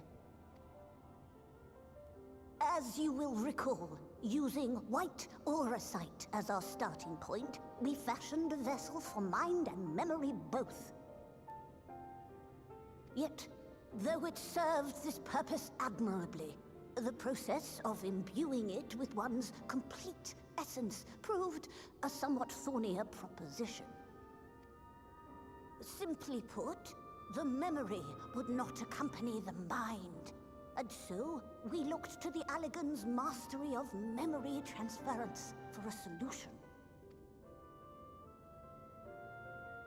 This approach was not without its own complications, however, relying as it does upon blood, which inanimate objects notably do not possess.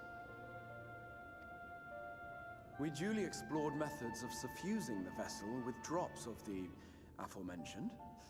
Alas, our painstaking experimentation succeeded only in making me feel faint, and singularly failed to imbue the crystal with the necessary properties. It was then that an idea occurred to me, namely that we might fuse the vessel not with normal blood, but with my crystallized essence.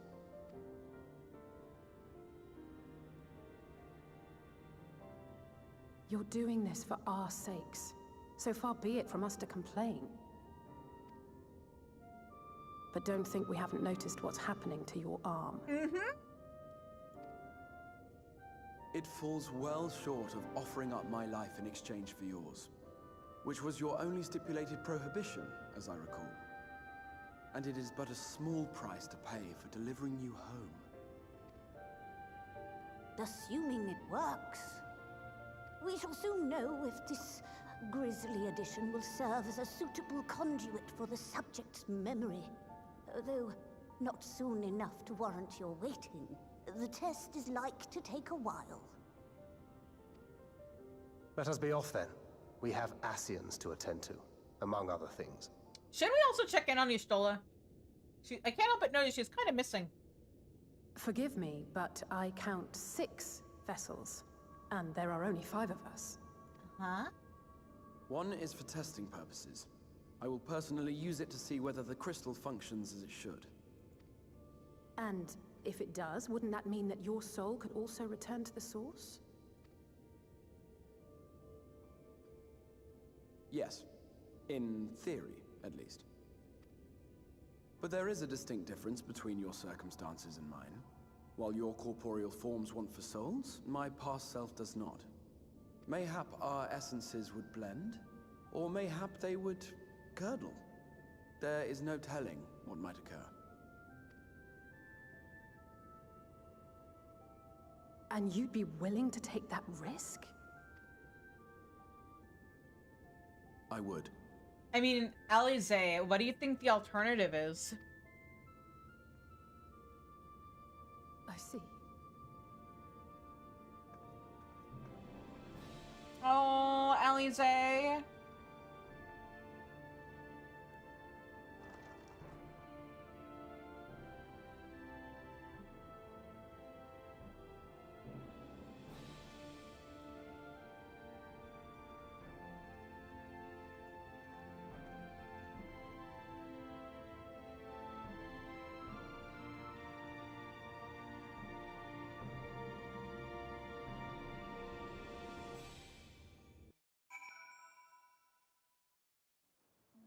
I wonder what happens if I go back in there and talk to him.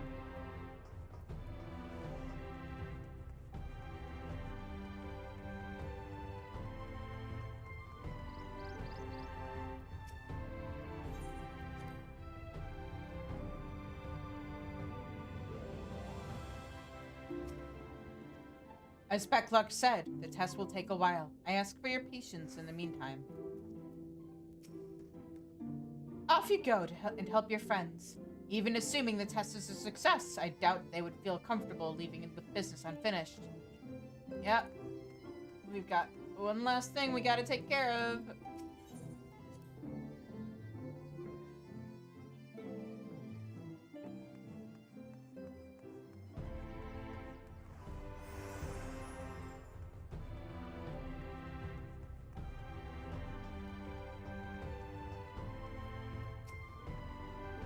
I'm sorry.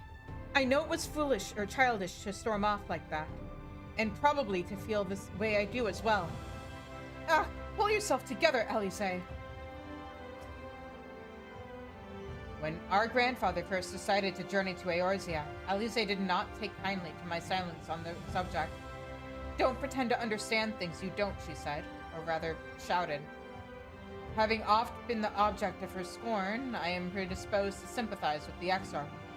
But I do understand how she feels. Better now than ever I did, certainly. I, for one, support the Exarch's choice. To be alive is to be driven by a purpose, and few are as driven as him. It's stupid, but I've never really stopped to think about what would happen once the vessels were complete. And now... No, there's no point. I hope the test is a success, truly. Hast thou a moment, Shizune? I would speak with thee on the matter of the Exarch's mooted return to the source.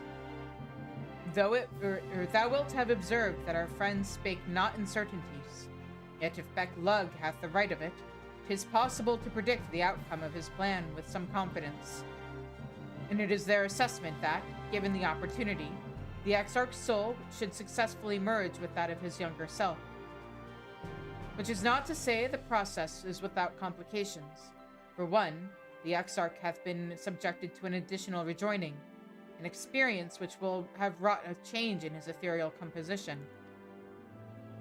As thou thyself didst demonstrate in merging with Ardbert, however, there existeth an affinity twixt like souls, and this doth give us cause to hope. Yet there remaineth one immutable condition upon which success doth hinge. The exarch must needs recognize his past self as simply that, himself. As our recent travails have demonstrated, memories are essential to the soul. Any discrepancy in the former may feasibly cause the latter to spurn its former flesh. 'Tis a seemingly simple yet complex problem. For nigh on a century our friend hath striven only to deliver this realm, to deliver thee, and to that singular end did he cast aside his very name, that he might assume the mantle of the Crystal Exarch. Henceforth none can say what choices our friend will make, but I thought it only right that thou be made aware of these truths. Healing, casting, nope. There we go.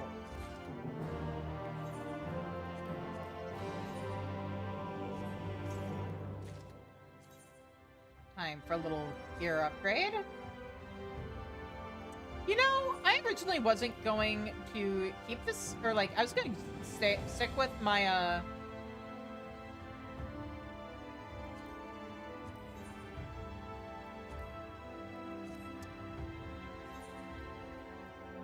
what I'm trying to say is, I might stick with this glamour. Oh, I need to restock my blacks, huh?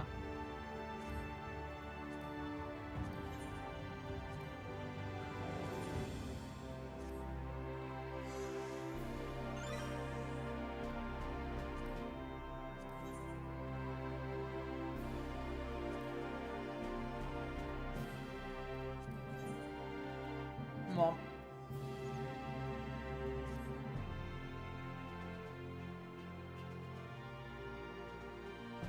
or you know what? I'm going to glamour over this. Of course, I did do that after using my last die, but let's see here. Where is it?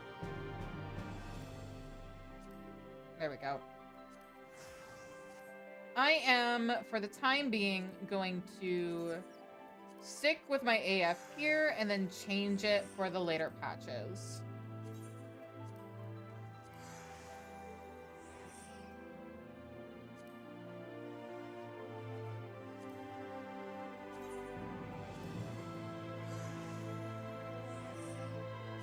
There we go.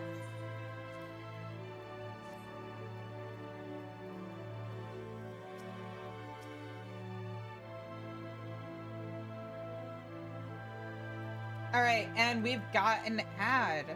So I think I actually start the ad now. And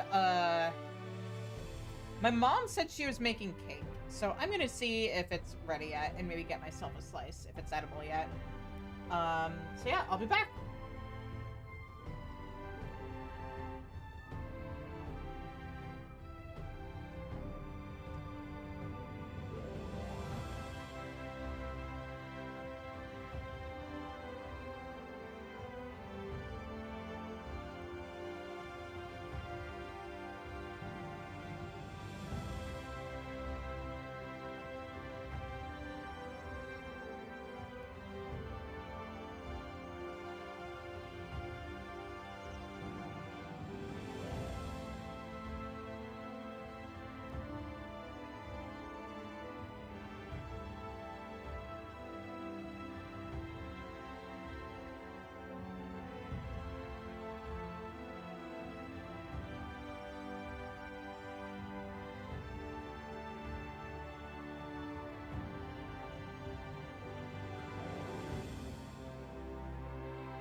Alright, I am back. The cake is not ready, sadly. But, oh well, that means I should be able to get it at the end of the stream. Alright, yeah, I already talked to you. Faded memories. Thancred is eager to get to work.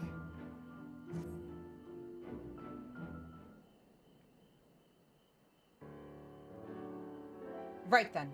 While the Exarch literally pours his own sweat and blood into this, or into his allotted task, it seems only fair that we attend to our own. Dealing with Elidibus and his minions. Just so. And there is one other matter. In light of our deteriorating health, Y'shtola should not be left alone at Niter. Might I trouble you to visit her, Shizune? See that all is well? I would go myself, but I think she might be safer in the hands of one less prone to collapsing. Sure, I'll go check on her. My thanks. You may leave the Ascians to us. Once they're out of the way, we will retire to Yulmore. And when Y'shtola has finished plumbing the depths, I'd like the two of you to join us there. If you're bound for a nighter, I suggest you go via Venmont Yards. Our friends there will be glad to provide a boat for you. Sure. There's actually, you know what? This is a good way to segue into those 5.1 or 5.2 near raids or near quests I haven't done. Let us be on our way then. Don't do anything I wouldn't do. Thancred, that is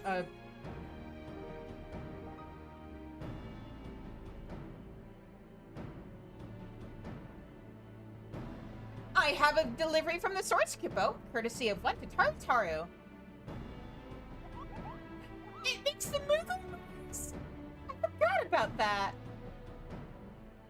You're a long way from home, Moogle. And this is from Jataru, is it?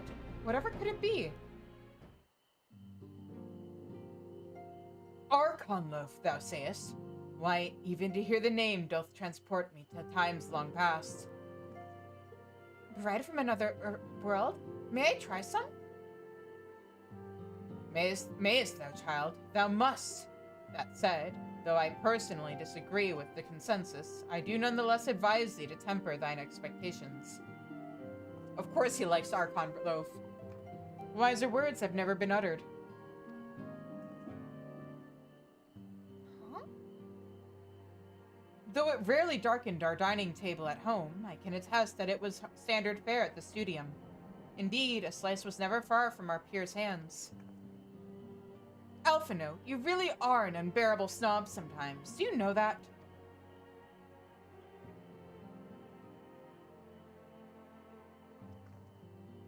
What I believe my colleagues are trying to say is that we appreciate the gesture. Tell Tataru we'll do our best to return before she's forced to seek further supplementary employment. Right. Let's really be off now. We can find a drink to wash down the bread on the way.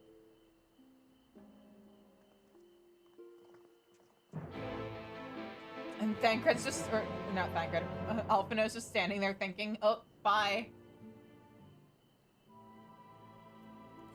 Alright. So, since we're going to be in Calusia, I do have, hang on, I know I wrote it down somewhere. Here we go.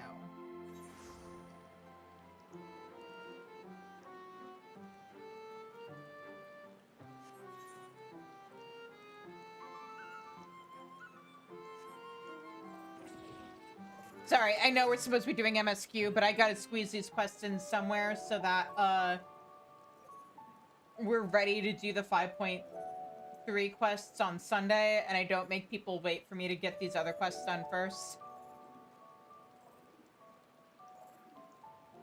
And this feels like a really appropriate place to squeeze it in. I'm just checking in on some friends before I go to check in on Y'shtola.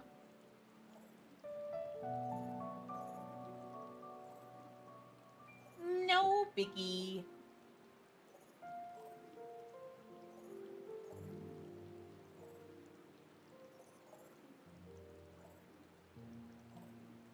And I have which quests I need to stop at written down.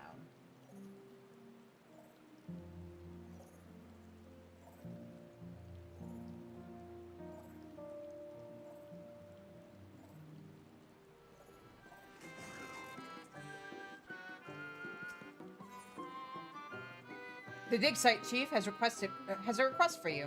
You could not possibly guess who it concerns. I like how in the meantime, in the preview image, they're just like, who, us? Me? Lolly, what a conveniently timed entrance, ho! I was just thinking that I ought to send someone to check on Anog and Konog.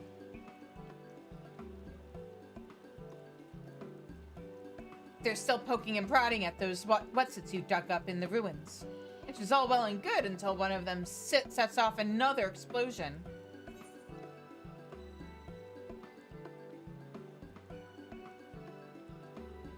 Oh, I'm sure you'll notice if they blow up something important.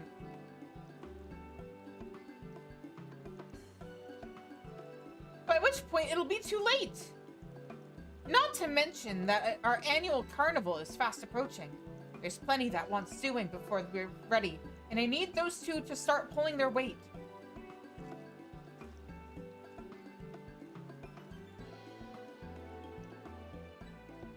While you're looking in on them, remind them they've got duties outside of tinkering with rusty thingamabobs, will you?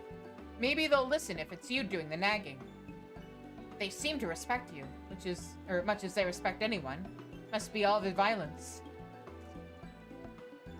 You'll find them in the tunnels, of course. Can't lure them out of there for love nor money. And believe me, I've tried. Alright. Fine, I'll take care of it for you.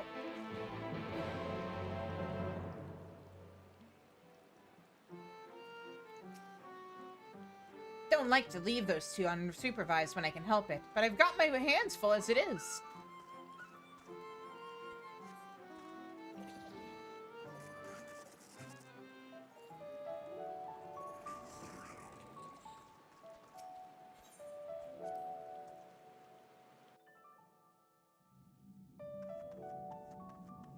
Alright, hey you two. Are you behaving?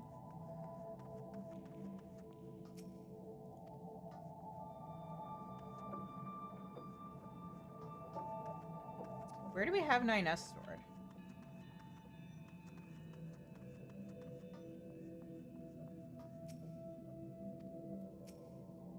Maybe it's supposed to do that.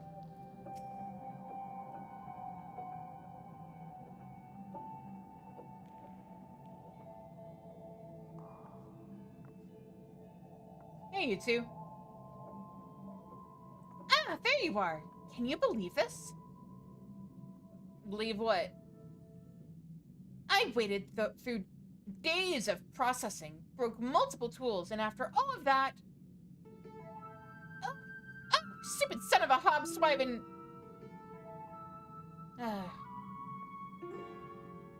Anog, not everyone is privy to your inner thoughts. Allow me to explain.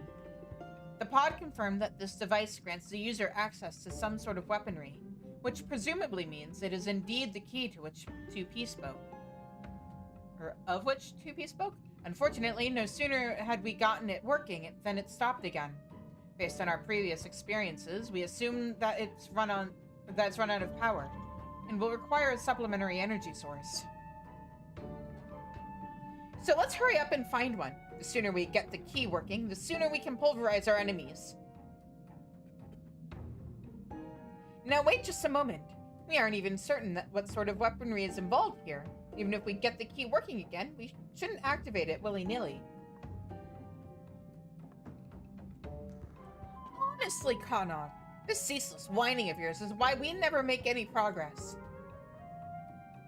It's not whining, it's being ethical and prudent.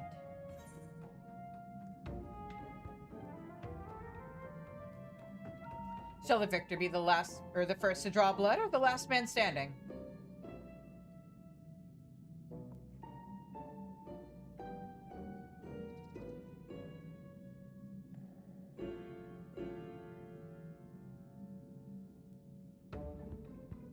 Why not both?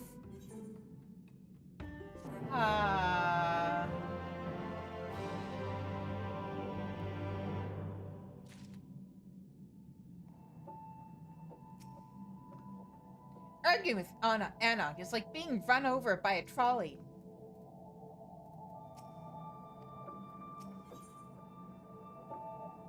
Oh, so it's literally just the 2 quests. Okay, cool.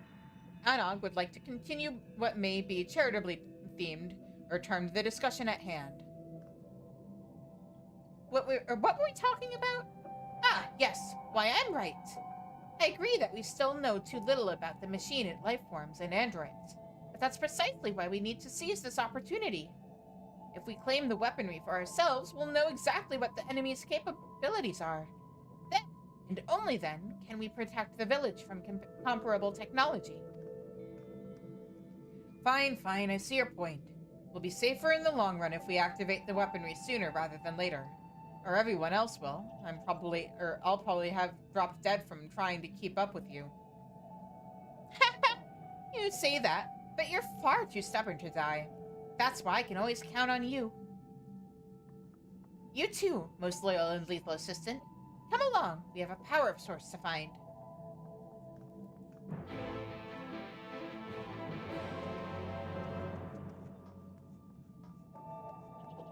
Hang on, I'm gonna adjust something with my VTuber settings.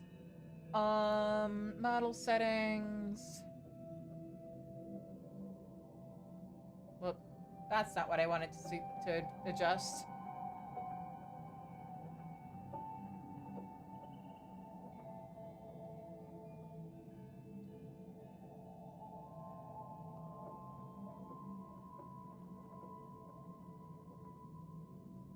There we go. Okay. I done something to my VTuber settings back when I was still using the webcam, and it turns out I don't need to do that anymore because the iPhone tracks my mouth better. All right.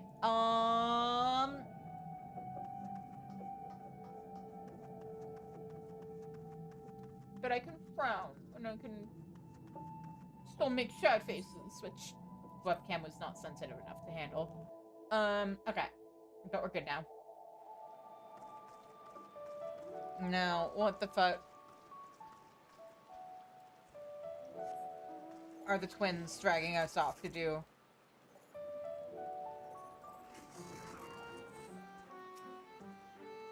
I'm never sure if Anog has the better argument, or if she's just better at arguing. I guess it doesn't matter. She usually gets what she wants in the end. It's about time. I've been considering what we need in order to power the key. A hefty chunk of crystal from a knocker ought to do it, though I haven't quite worked out how it will divert its energy for our purposes. Kanog and I will think of it while you head over to the Hollows and liberate that crystal. Find us when you're back in Comra.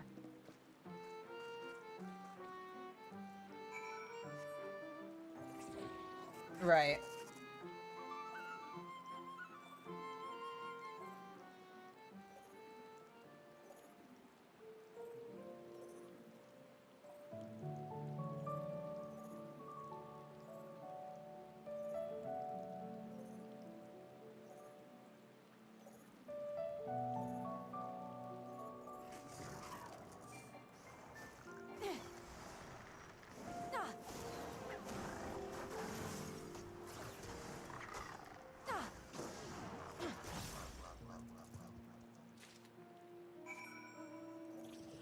And back we go.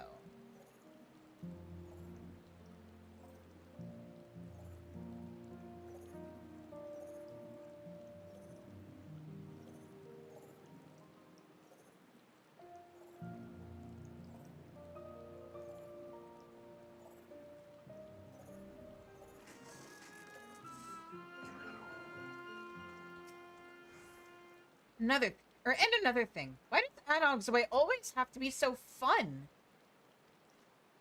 You're complaining? Aha! You got one, right? Yep. A decent-sized hunk of crystal, a light with ethereal energies. Perfect. Now we can run some tests.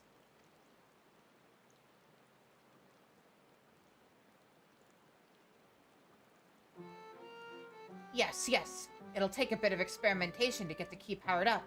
It is science, you know. Don't you worry, though. We'll have this thing in working order before you know it. While you wait, why not take some time for yourself? Have a nap, try some of our local delicacies. Tell the chief to go bugger himself. Anog! Konog! Speaking of the chief. Oh yeah, I was supposed to deliver a message to you guys, wasn't I?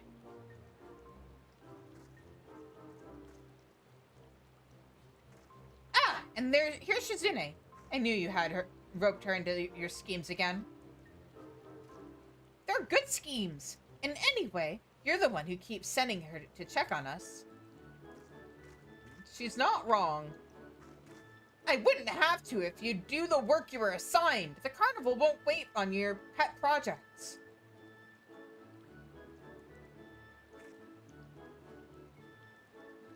Just go with it.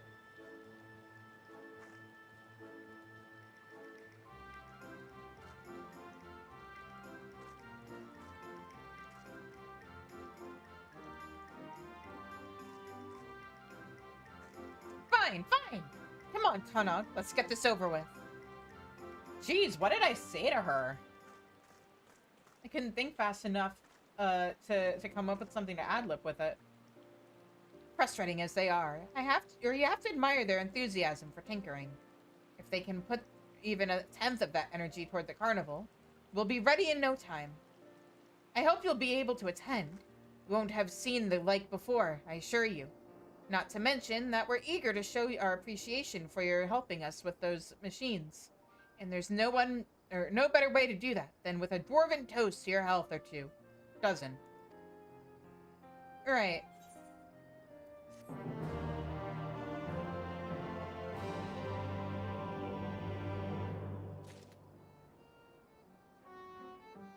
Alright, and that next quest is 5.3 stuff, so we'll worry about that on Sunday!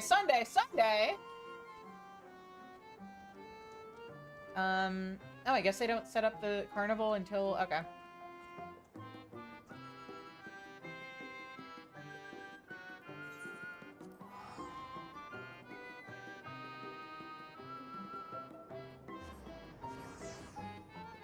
Cross that off my list of... or my poor forgotten list, I should say, of 5.2 content I was supposed to have gotten done.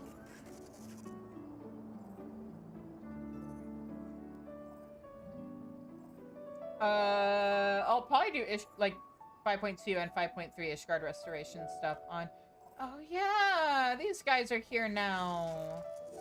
There should be some in Yulmore too. But look at that! They've got helpers!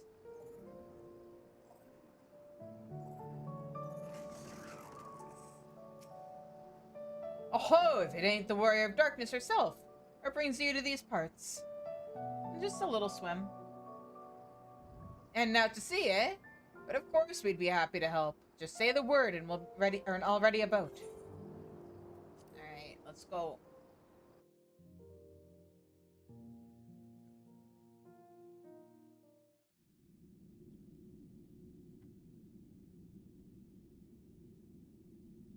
Y'shtola! Y'shtola, where are you? Y'shtola! Shit. Excellent. I had intended to speak with you alone. What did you do to Y'shtola? None of my doing, lest you misunderstand. The link between her body and soul wavers.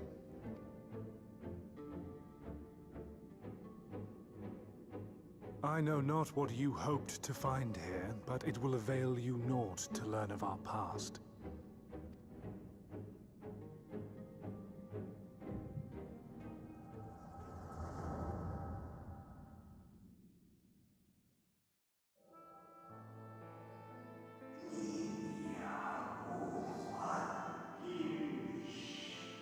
Reviewing the records again? Really? You worry too much, Elidibus.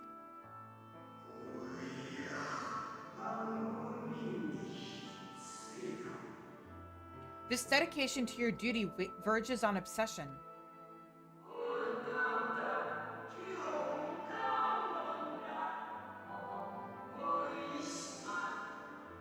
To think some thought you ill-suited for the role. How wrong they were.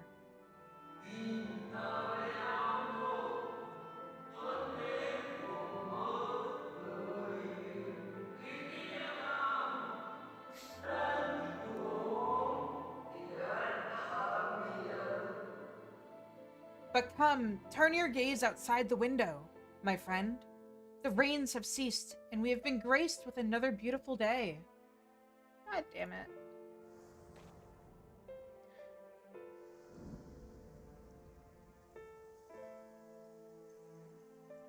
It fades. Fades away into oblivion. Does the world no longer have need of me? No. I am Elidibus, and I will fulfill my duty.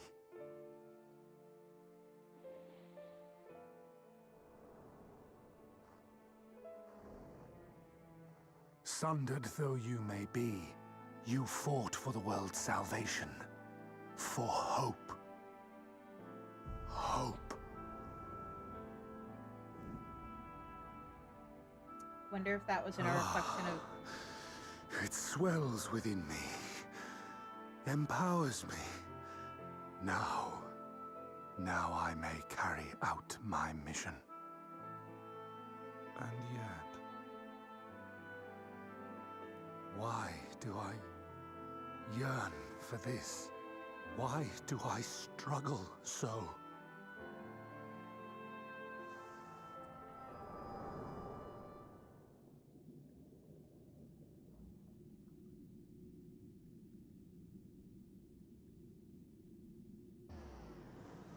Hey! I shall take her into my safekeeping. If you want her back, you will do as I ask.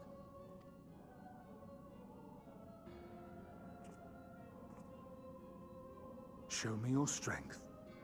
I would take your measure. You want to go? All right, let's go.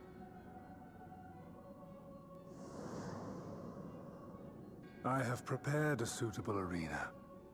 You need but ride the flow of ether.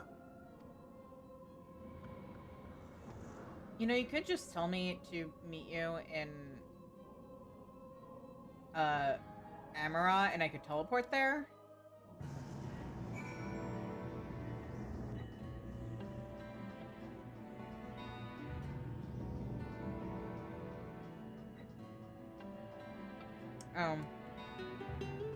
I want to try and get a better look at this place. I wonder...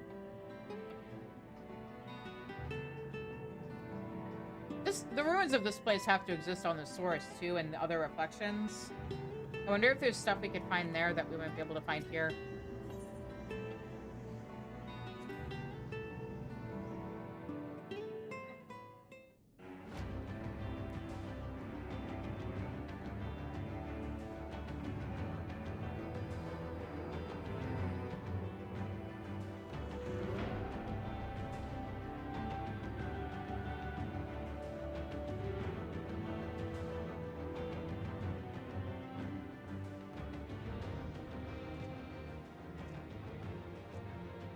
You are familiar with this place, I believe. This remembered Amarat. I am. Proceed to the capital. I shall return your camera to you there. Enough of this!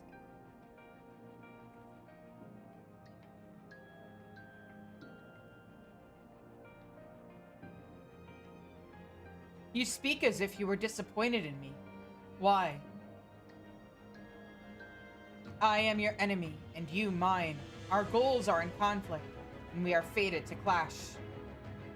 Or had you hoped that feigned sympathy and false understanding would cast your crimes in a less reprehensible light? That I would come to look upon you as a friend? You who have slaughtered my people, who would tear down everything we have built.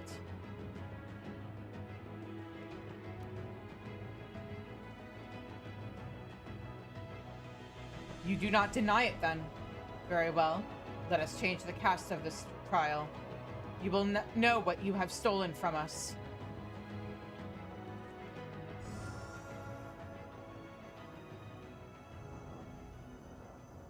Oh, hang on. Man, why do the bots always have to show up at the least convenient times? Oh, how fucking dare you. Alright, hang on. Oh, nope, nope.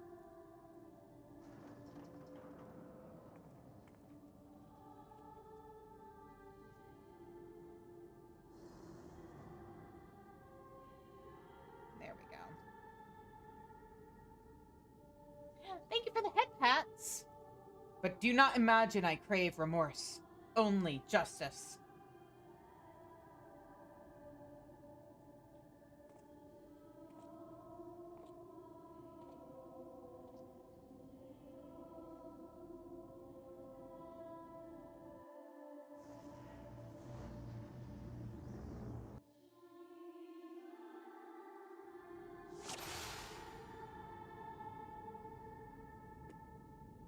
Forward, hero. We shall see how strong you have become.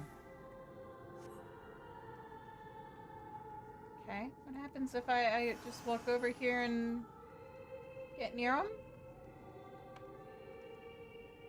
Nothing, they're just gonna look at me silently.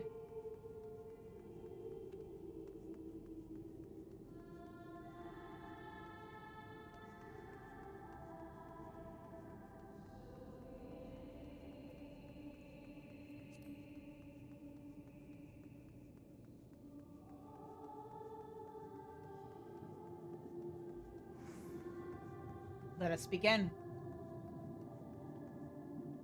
Rest assured there are no tricks. You need but defeat the enemies before you. First, something easy those whom a budding hero might encounter at the beginning of her tale. And I believe I have the perfect subjects.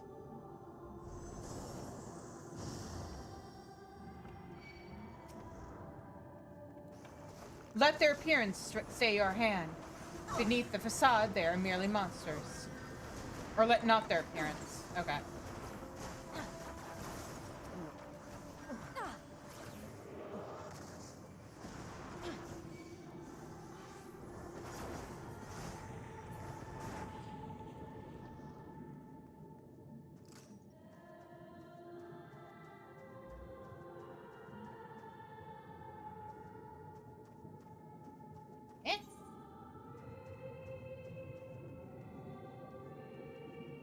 Oh, there he is. Right, I forgot I have to, like, talk to him between these. All too easy, I see. But at least you now understand the rules. Thus will we make our way to the capital. Are you trying to unnerve me? Come now, I made it plain that they were monsters. Be that as it may, even a monster could be someone's beloved. That is what I wish to impress upon you. But come, we shouldn't dwell on the beginning when so much of your story awaits.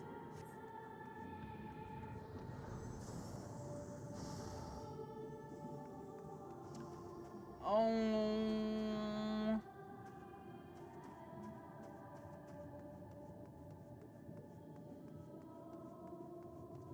Every tale requires villains. Defeat them and claim your place as a hero.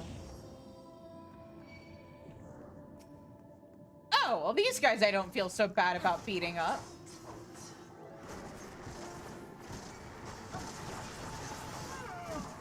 Oh, but Nero, I kind of... Oh, wait. Gaius, too. But, like... half these guys I killed or at least thought I killed myself. Well done, champion of Eorzea. Well done. Onward, then. Over the bloodied bodies of the fallen.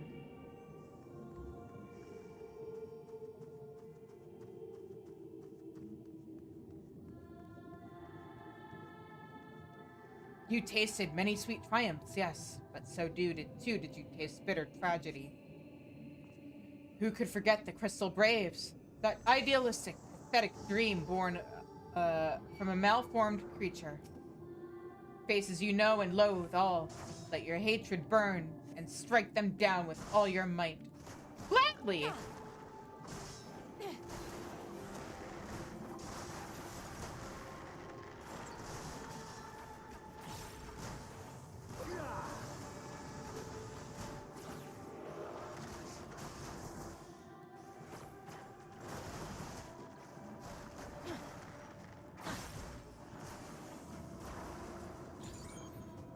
such ease yet again.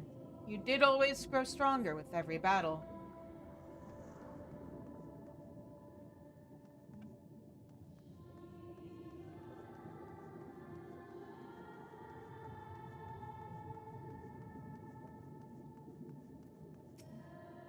It seems it will take more than those monsters to leave an impression upon you. Or mayhap you simply fail to understand my meaning. Not that it matters. No, I have dealt with countless heroes, and always it ends the same way. No amount of reasoning will bring our differences, or will bridge our differences, will result in happiness for all. Whatever your reasons may be, I cannot be bound by them. I can but put faith in my own beliefs, and fight for them with all my being. You're wrong. We can always strive for understanding, for compromise. Humph. How very naive. If you are willing to compromise on your beliefs, you all but admit that they are flawed. And I assure you, I have no intention of compromising on mine. Come what may, I will fulfill my mission as Elidibus. But enough talk. It is not your assertions that I wish to know, but your strength. Aww. Falsely accused of regicide, you fled for the snow-swept fields of Korthus. Buddy! Had you and the Scions met your demise that day in the Sultanate, La Habrea might have been spared his. But not only did you stubbornly live, you hurled yourself into the thick of the Dragonsong War.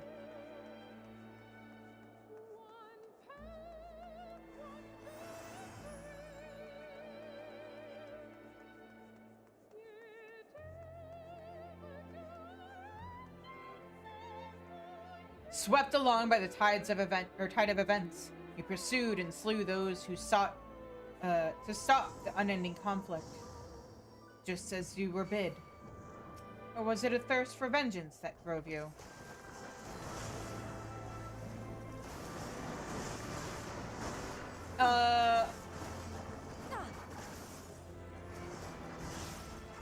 If you're talking about these guys, they weren't trying to stop the conflict, they were trying to prolong it.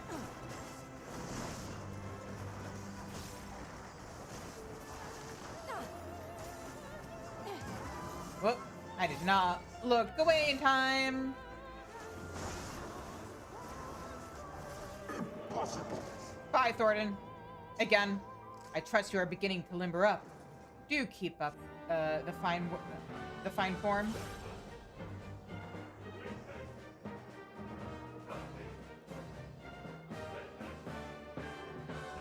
Rose!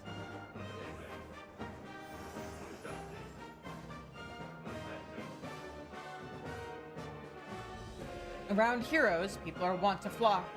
People who harbor all manner of motives, each baser than the last.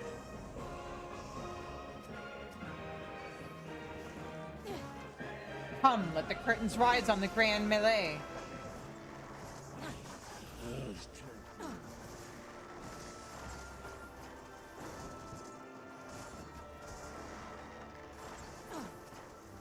Damn it all. No more than they deserve. In the end, their hand of friendship was tainted with a personal desire. What are you talking about?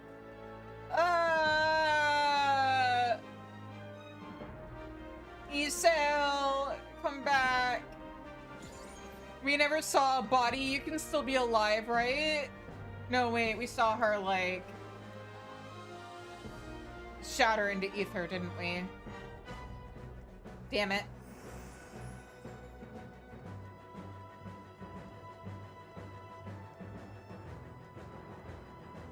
You know what comes next. You put an end to the Dragonsong War. Yeah, I did.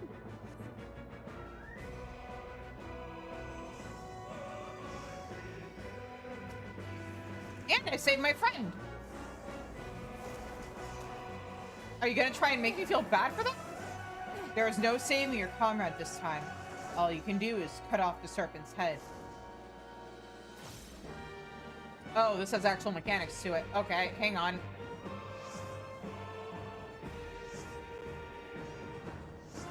But I also know this isn't actually a Sinian, so fuck you.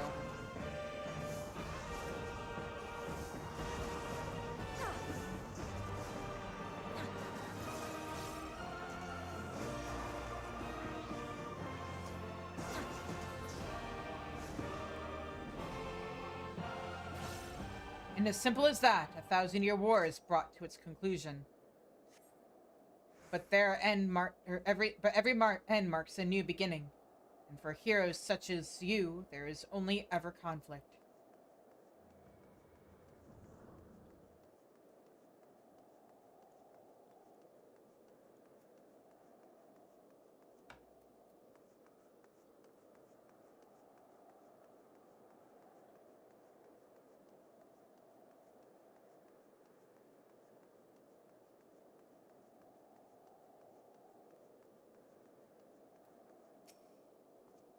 How are you enjoying the walk down memory lane?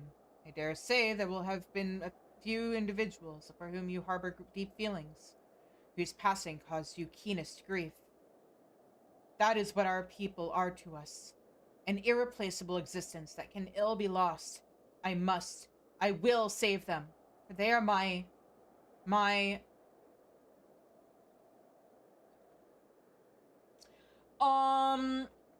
So, the last time we saw Asinian was at the Rising Stones when he told us about the assassination of the Emperor, and then Kryle was like, hey, we could still use your help, and he's like, no, I fulfilled my contract with you guys, peace, and then he left. So he's somewhere.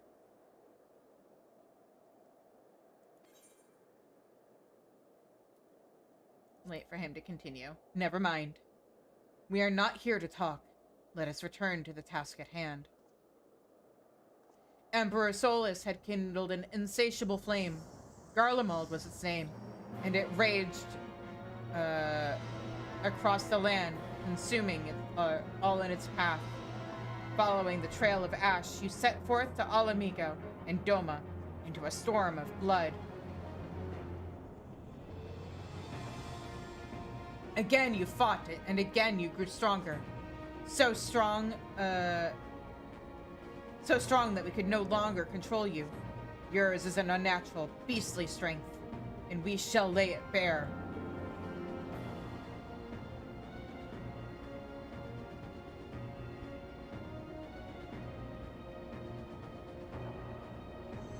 In order to gain a foothold in the liberation effort, you journeyed to the Far Eastern Plains.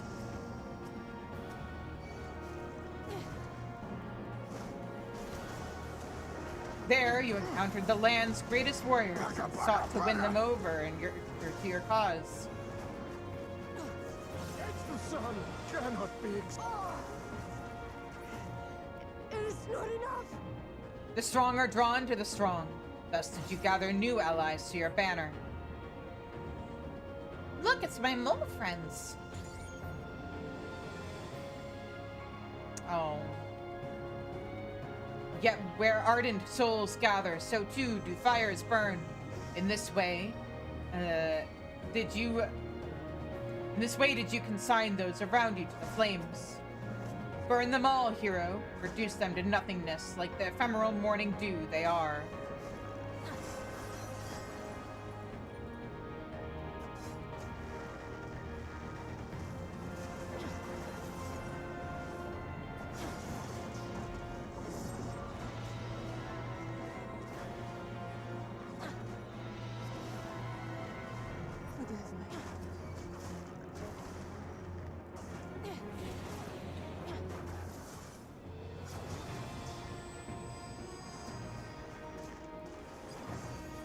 I cannot fail. Not again. You did not hesitate, or perhaps you could not. No matter, let us turn our attention to the finale.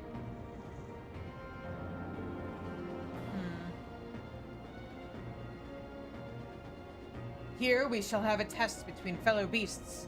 It's only fitting, would you not agree? When I fought you in this flesh, was I who triumphed.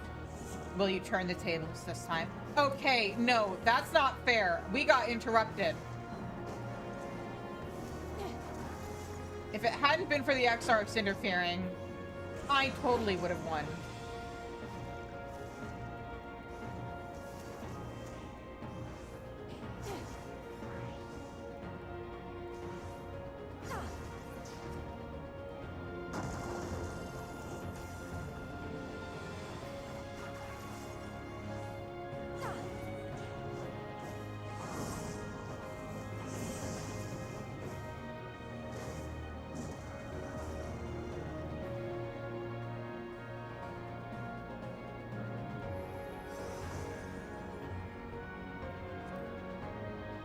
Oh. I don't even get to finish him? My creation appears to have lost its form. It is no easy thing to see through the eyes of a beast such as him. In any event, there is only so much to be learned by taking your measure this way. Let us try something different. Come, we continue this within.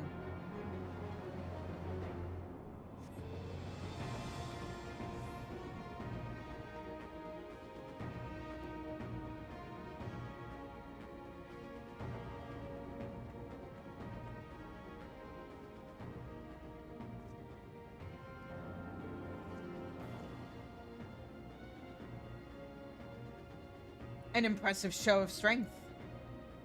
But surely no more than a first foretaste of that which Emmett Selk's conqueror is capable. Such might requires a fairer measure, to compare like with like. Yes.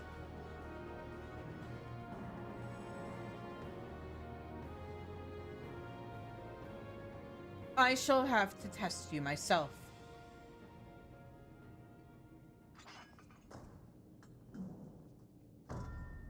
Come on, Shizune.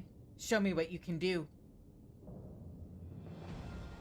How fucking dare.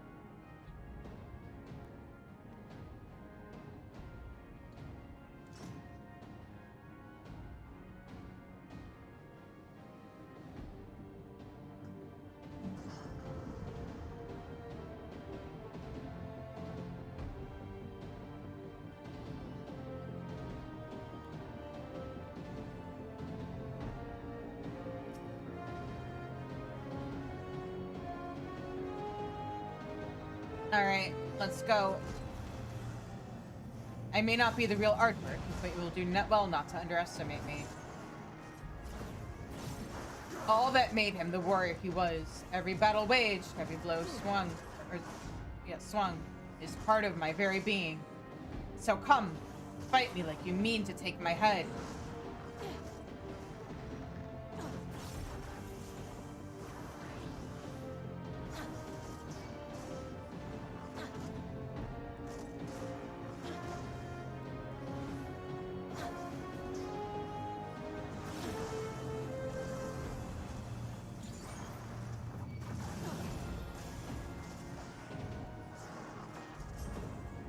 Good, good. I sense your murderous intent.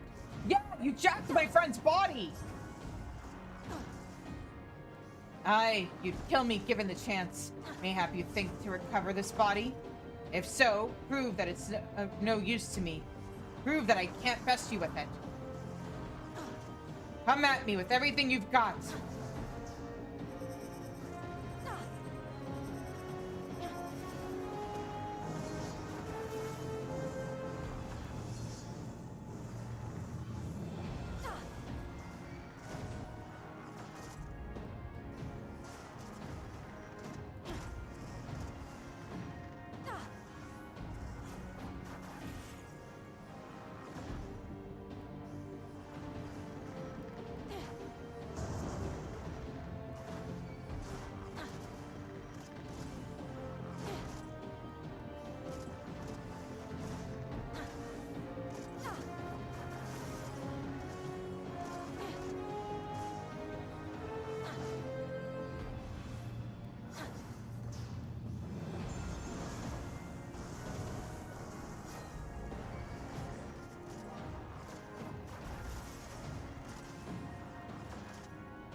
I see. You're a different beast when you're faced with her than from when you faced my creations. Very well. I will transcend my very limits, and we'll see what you're truly capable of. What does that mean?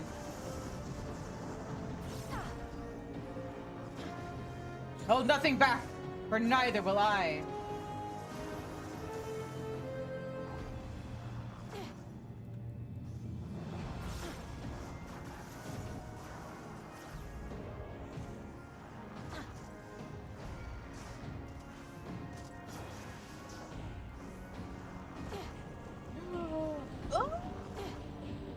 Okay.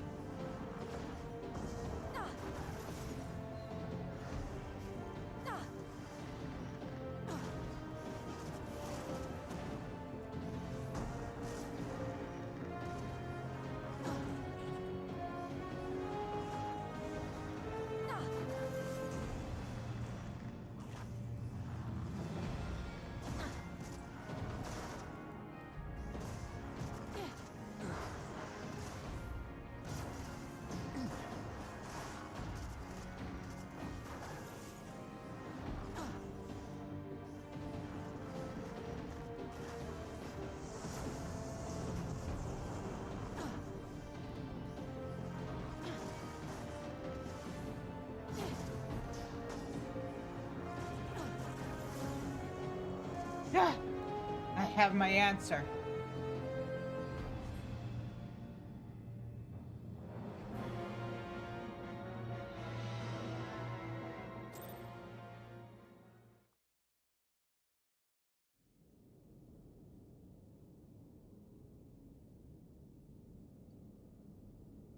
You have grown stronger since last we fought. Again!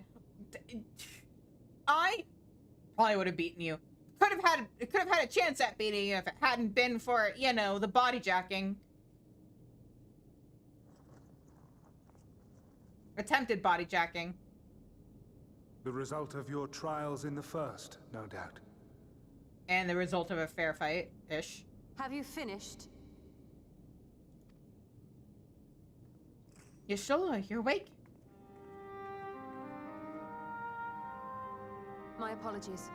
I freed myself as soon as I awoke, but rather too late, I see. Good to see you. Now, Elidibus, if you have ceased trading blows, I would trade words with you. I have a theory, you see. One concerning that which you seek to accomplish.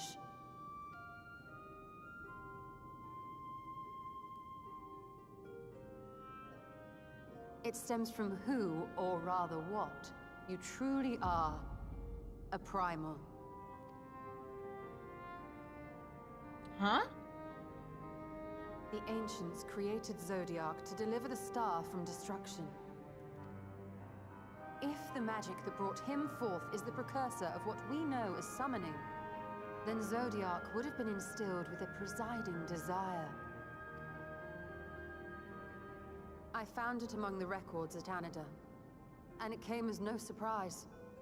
Were I faced with the world's destruction, I too would wish for the same. Salvation? Salvation. Yeah. I know that you sacrificed yourself to become Zodiac's heart. How you came to be separated from him is less clear. I have a theory about that. But if you are a fragment of his being, it stands to reason a desire for the world's salvation would drive you.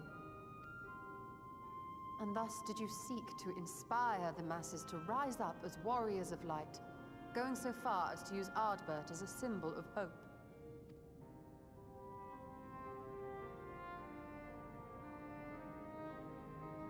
Correct on all counts. Such is my nature, and such are my methods.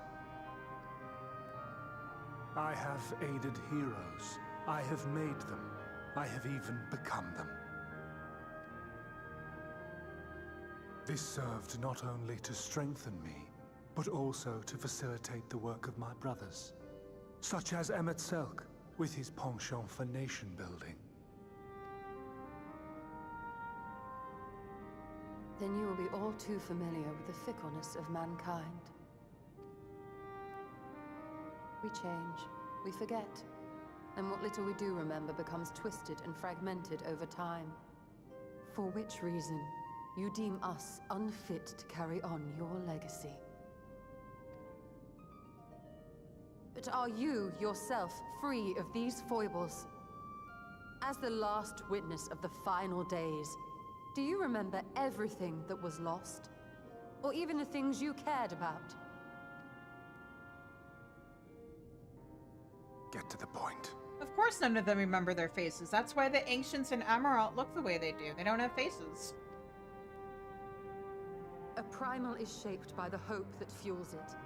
Even should this hope be something as simple as the world's salvation, it is the collective desire of innumerable disparate souls crying out for deliverance. Having drawn your strength from such a cacophony of voices, can you truly be sure you still speak with your own?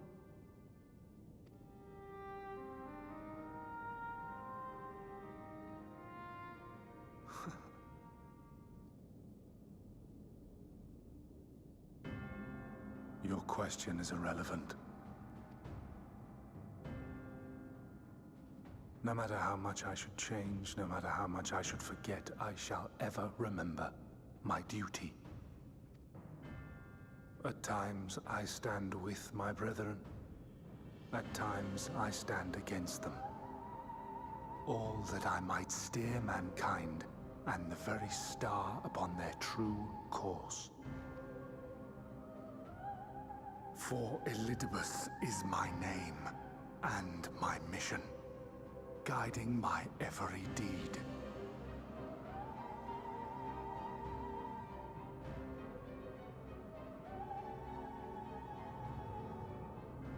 But enough talk. You have shown me sufficient proof of your might. As I am now, I would struggle to defeat you. Yet I have still to play all of my cards.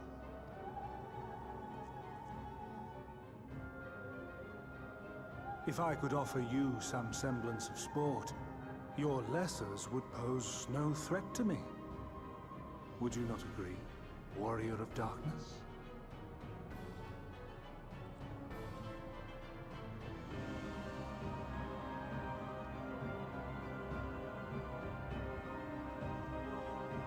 So, hey, I'm gonna do a quick yap before I start the ads, because, yeah. So I have a thing that's always bugged me about Elidibus ever since this patch came out. Or not bugged, but like a thought I've had ever since is I wonder... Okay, we know Elidibus, OG Elidibus was, or not OG Elidibus, but like, we know Elidibus was the heart of Zodiark. And at some point he got taken out of Zodiark. I've always wondered if that wasn't the result of Emmett Selk and La Habrea, and maybe if they had elevated anybody before Elidibus got separated from Zodiark, them too. Or this may have even been pre-Sundering. But the people who missed Elidibus missed him so badly that they were basically able to summon him as a primal.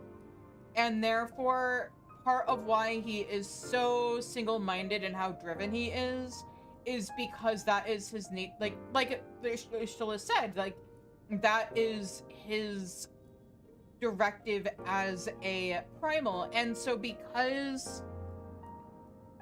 So I think with Elidibus, his, like, prime directive, so to speak, as a primal is twofold.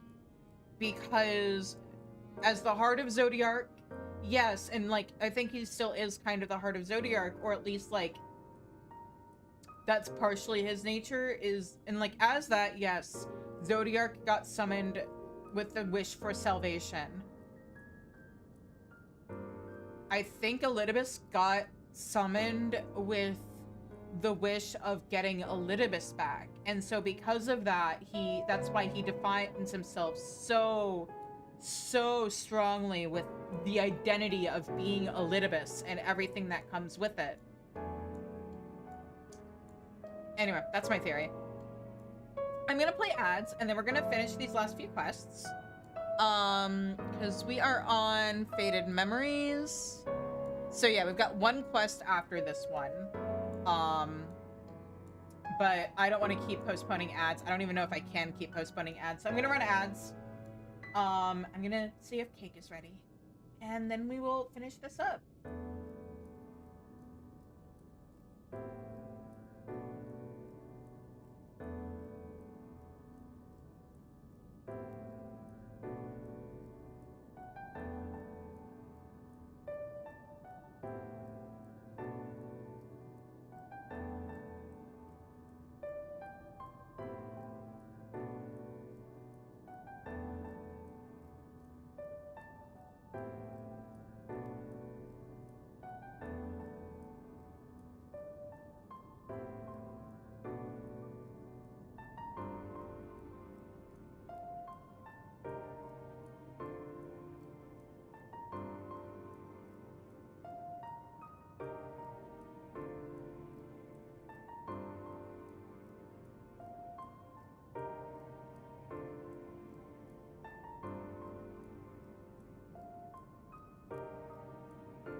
All right, we are back.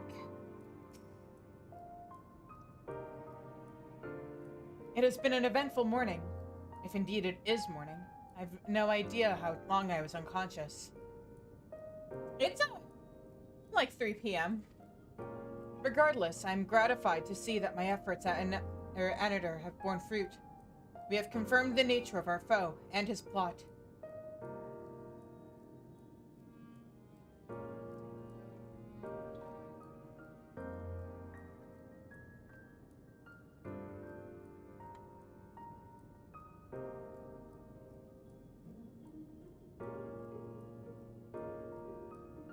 Who knows? Like, honestly, I do think that he was partially created as a primal. I do think he is the result of how badly people missed him. I'm honestly surprised they didn't accidentally make more primals that were just, like, their lost friends recreated.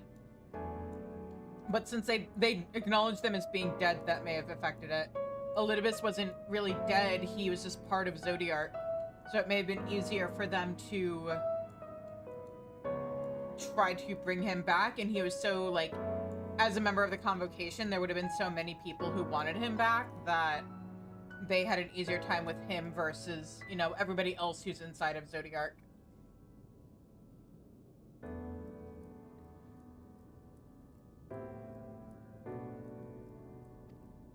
Now then, what news from the surface?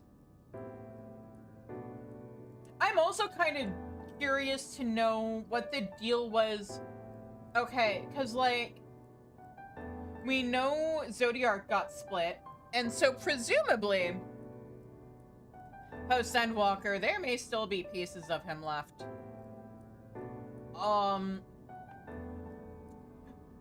Was Heidelin also at all sundered, and or was, like, she able to, like, travel between the different worlds, or, like, what's the deal with that in terms of there being Warriors of Light on the other reflections if she was on the source? I see. Then let us make for Ylmore at once. We have much to share with our comrades. Elidibus' parting threat, not the least of all. Ah, but forgive me.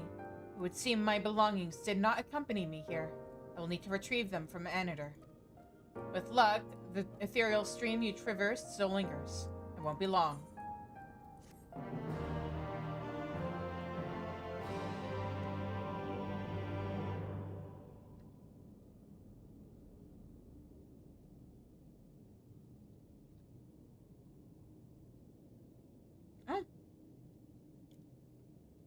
Oh, right. I forgot that this worked like breadcrumbs.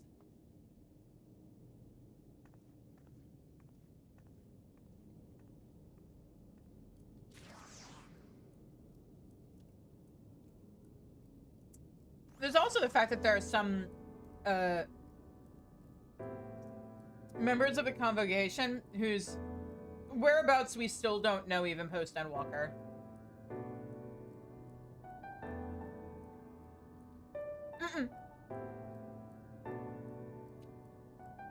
The only Ascians who survived the Sundering were Laha Brea, Elidibus, and Nemetzelk.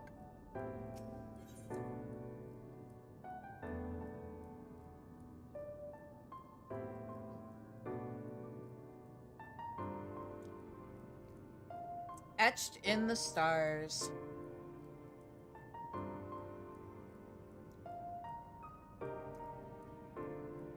More than zero, true. A peculiar crystal lies in the capital's polished floor.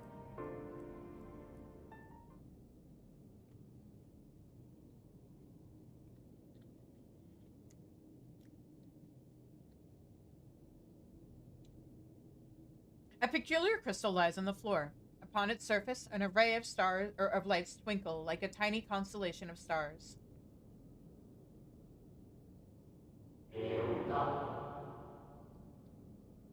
Day forth, bring honor to the seat of... The distorted voice of an ancient rings in your mind, a moment preserved in the crystal, it would seem. I mean, okay, I am slightly pulling back the veil and talking about future stuff, but, like, they also don't really talk about what happened to the other Black Mask Ascians after, like, everything else happened. You notice something else glittering up ahead.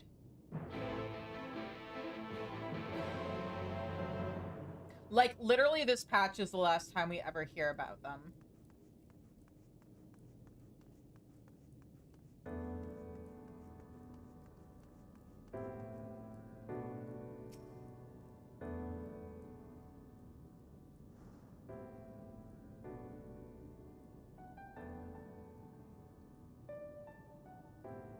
You find 3 more crystals lying on the floor.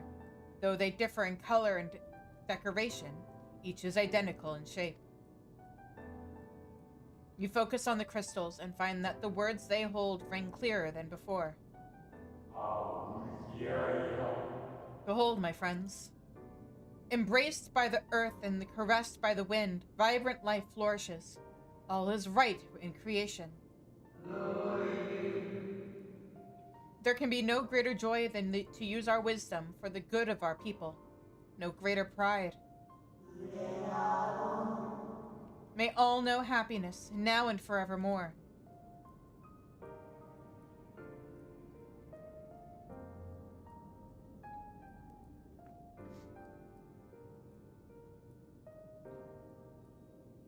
There do not appear to be any more crystals in the hall. Perhaps it would be wise to continue the search outside. Like, basically, Endwalker was supposed to tie up all the loose ends of the last 10 years, but I feel like there's actually a lot of stuff they didn't tie up. Hopefully they bring it up in future expansions.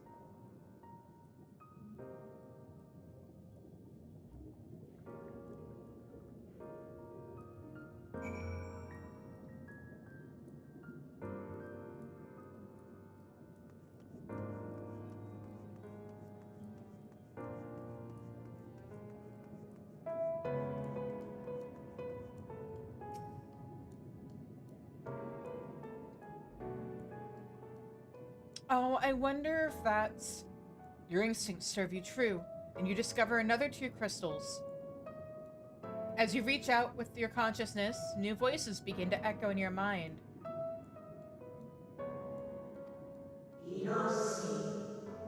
The heavens are ablaze and the land rent asunder. What will become of the world? Is life itself to be denied? Come what may, we must not surrender to despair.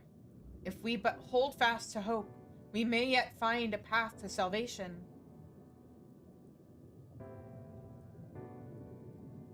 Oh, I never noticed the bird on my legs.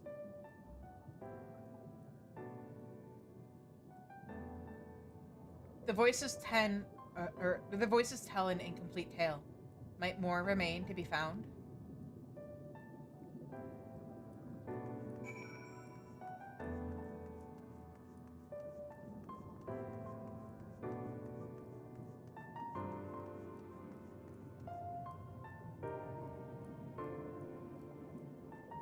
No, but it doesn't shock me. I've made multiple jokes about, like, eating aetherites because they look like rock candy to me. You soon discover 2 more crystals. Rather too soon, in fact. As if someone wanted you to find them. Everything burns, crumbles, decays. I hear the lamentations of my brethren, and soon there will be only silence. We will deliver our star from its doom if this we swear. So please, dry your tears.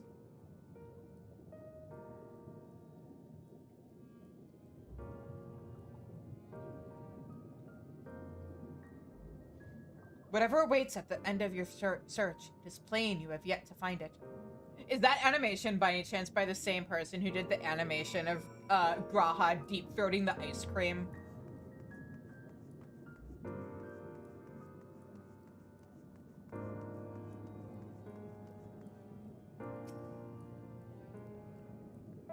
If you know, you know. If you aren't caught up with the game, don't worry about it. Sure enough, your persistence is swiftly rewarded, this time with 3 crystals. The time has come. We shall rewrite the laws of creation, and we shall save our star. From this life, our savior born. May I be worthy of the honor. Oh, that's Elidibus's.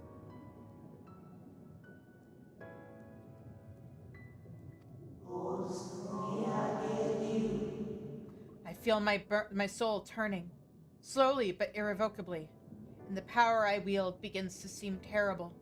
But this is right. It is right.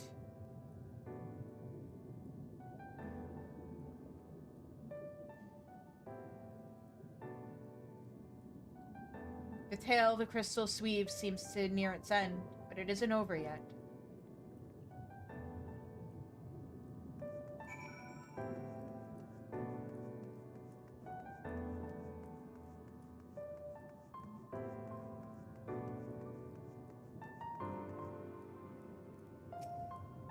I mean, to be fair, Emmett actually had a gun. That's like actual canon, so.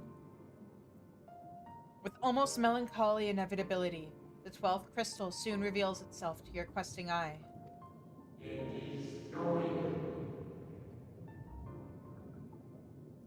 Though salvation is ours, it came at great sacrifice. All that remains is to pray. To pray that we will one day meet again beneath a blue sky.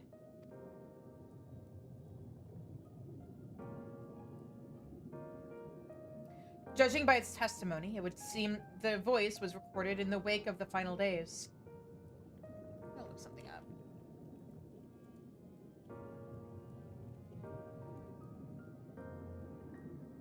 Okay, somebody did map the constellation crystals. Thank God for this fandom.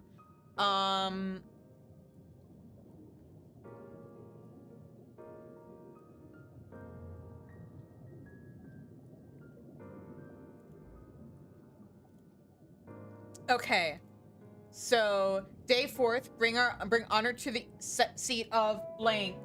Oh, sorry. That was Fandaniel.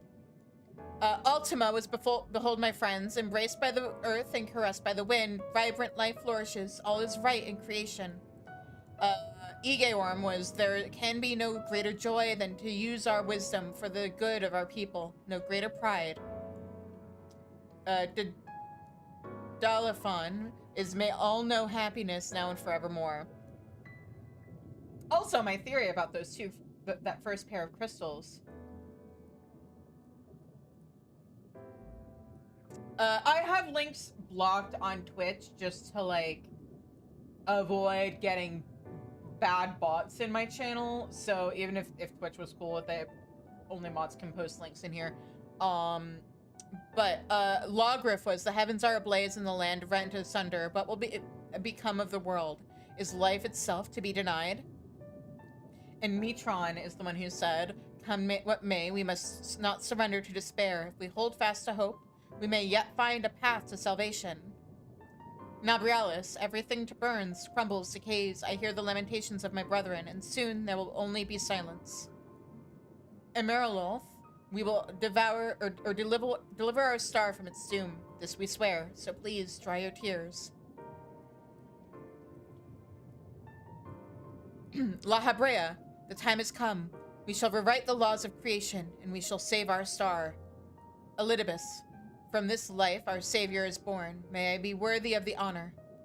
Helmarut, I feel my soul turning, slowly but irrevocably. And the power I wield begins to seem terrible. But this is right. It is right. Hashtarot. God fucking damn it! Okay, so, by the way, so people know, this is based off of people connecting the constellations to the Scions of Light that the Ascians are named after. From the Evilise games. So, anyway, Pastorot, though salvation is ours, it came at a great sacrifice. All that remains is to pray. To pray that we will one day meet again beneath a blue sky. Oh, there's still one more for me to find. Fuck. Okay, I thought the beneath the blue sky one was the last one we're missing, but as you scan the area, another glint catches your eye. Man, imagine if we'd gotten to know the other Ascians better so that, like, we could know who this dialogue was from without having to look it up and make connections based off of references to previous Final Fantasy games. But this last one's on itself.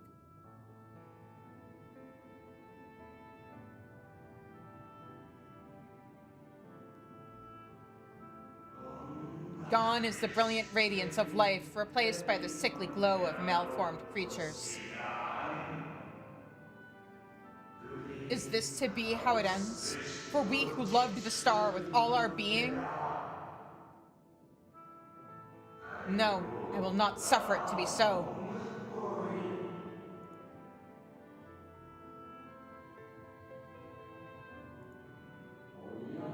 Well, well, we meet again, my new old friend.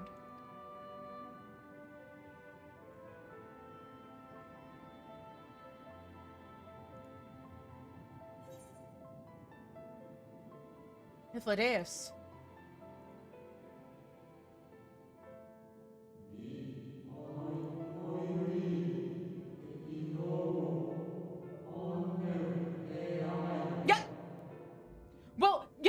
because oh, do you not know about this? All of the Asian like their seals, the little glowy mask seals that they have, those are all either little snippets or were created from the negative space of the sigils of the Espers from Final Fantasy XII. If you look each of them up on the wiki, you can actually see like people have put together like stuff showing, okay, this is where this particular mask came from.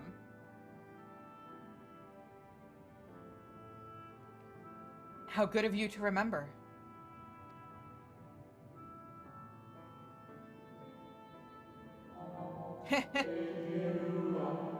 I see you have been collecting stars.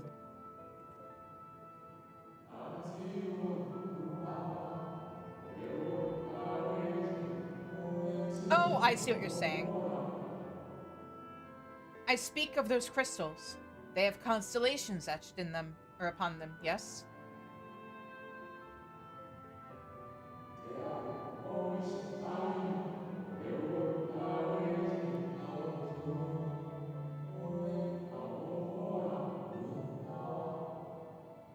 High in the heavens, those stars shine their guiding light down upon the lives below. Fitting symbols for the convocation of 14, would you not agree?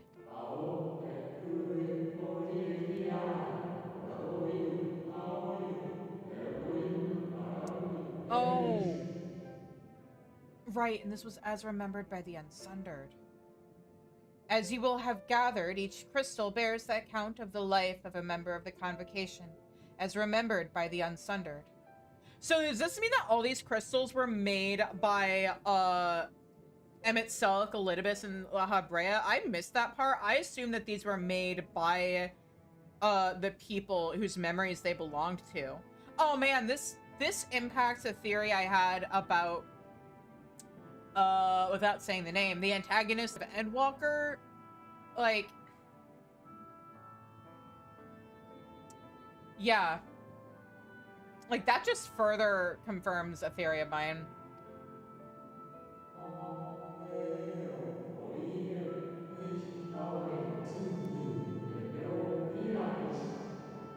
Lest you worry, they aren't concepts. They are far too incomplete to be so. But they suffice for imbuing memories within sundered souls, that they might be restored to their office.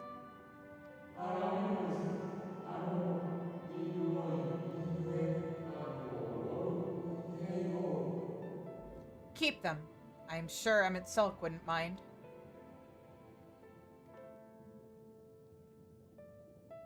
So these aren't even first-hand accounts, they're just the memories of them as they were remembered by... Okay. So, how fare you of late? You are feuding with Elidibus this time, I believe.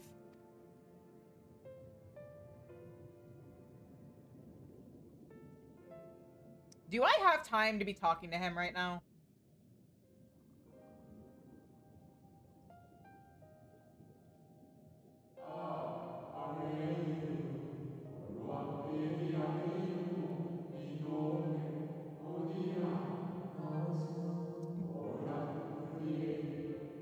I'm almost afraid to ask, who's Sagittarius? I shall refrain from passing comment on your struggle. It is not my place to do so, long departed as I am.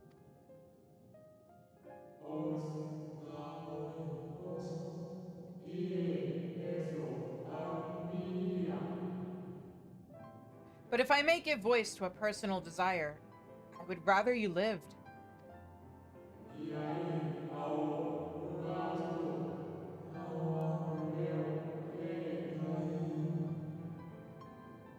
If you do not, how will you keep your promise to Emmett Selk?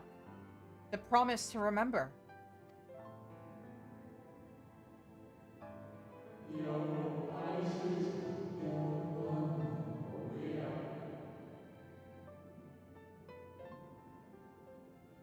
Oh, interesting. It must be way heavy, the burden of all those memories. At least it wasn't Fandaniel.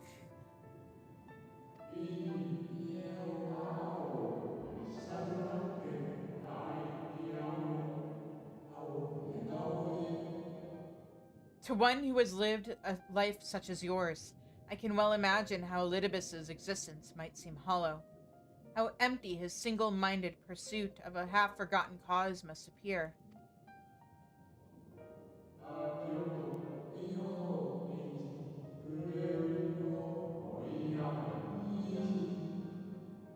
But know that his devotion is not without reason, even if he himself can no longer remember what that reason is.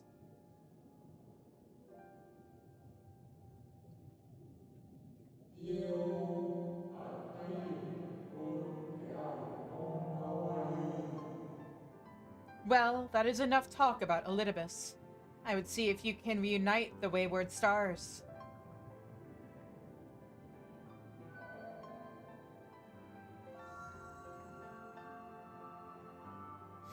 There it is!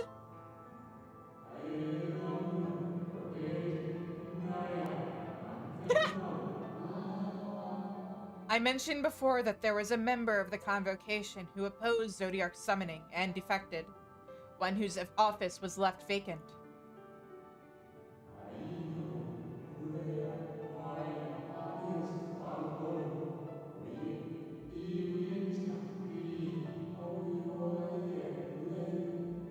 Defectors having been deemed unworthy of commemoration, no crystal exists for the individual in question.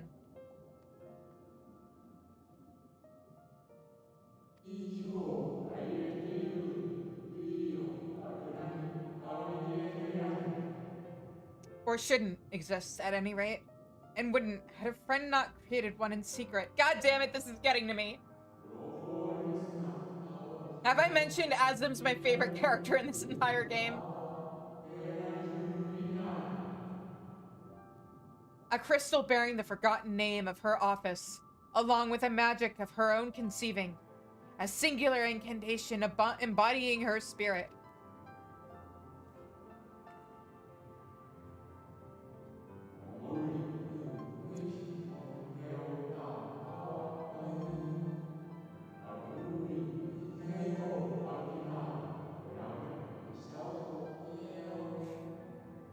Among all the offices, the 14th was most unusual. But while the rest sat in Amaranth, its holder was charged with gaining an intimate knowledge of the wider world.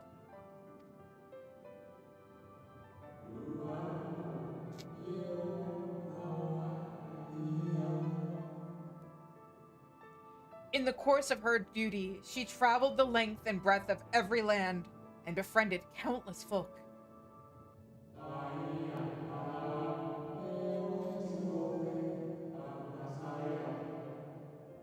She encountered troubles, too, of course. Matters which she could simply have referred to the Convocation. But that was not her way.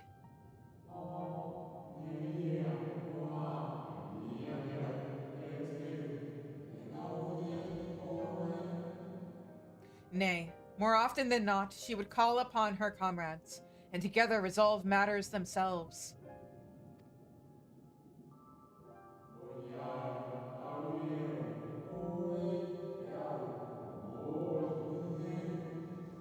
Such is the magic sealed within that crystal. The magic to summon the stars to your side.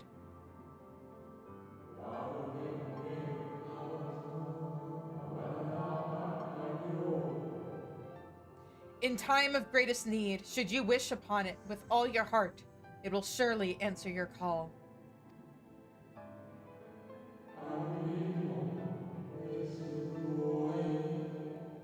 And now it is where it belongs.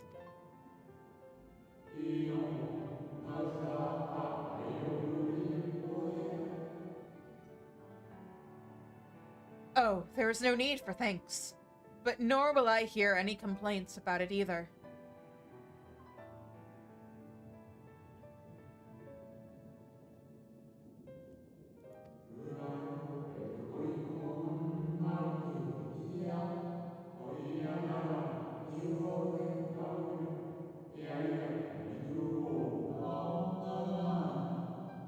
After all, I cannot say whether I act on my own volition or by the will of my recreator. Probably a little bit of both. Emmett Silk probably thought yeah, Hythlodaeus would do something like this, and so he did it.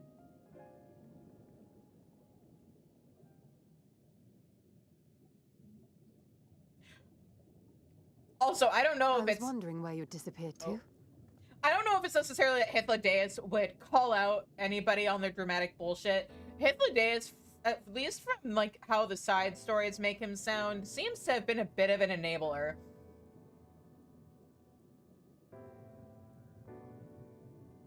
Like I don't know if you guys have read any of the Tales from the Shadows, but you know the thing in Endwalker where they're like, yeah, Azim jumps down a volcano to like save some grapes. What actually happened was that Azim got her hands on, or their hands on, the concept for Ifrita, and used it to like basically solve the problem by punching it.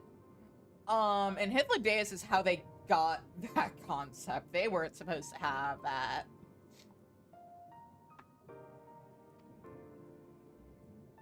Is something troubling you?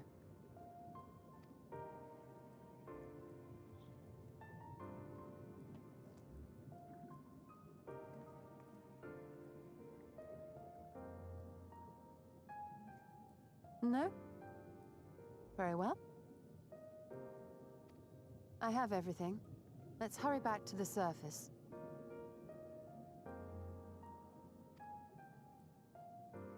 In a way, this is... Oh god, I'm gonna make myself cry. If you think about it, Emmett Selk kind of facilitated Hythlodaeus' final act of enabling Azim. God fucking damn it, I shouldn't have said that. Oh no.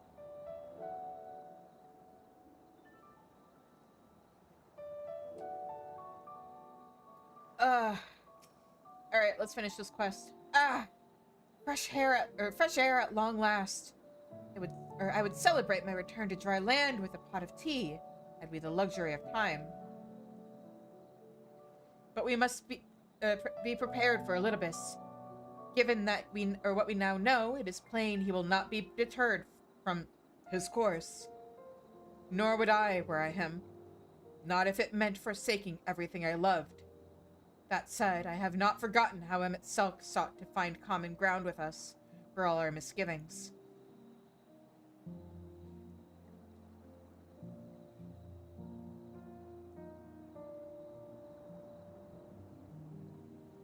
That's fair.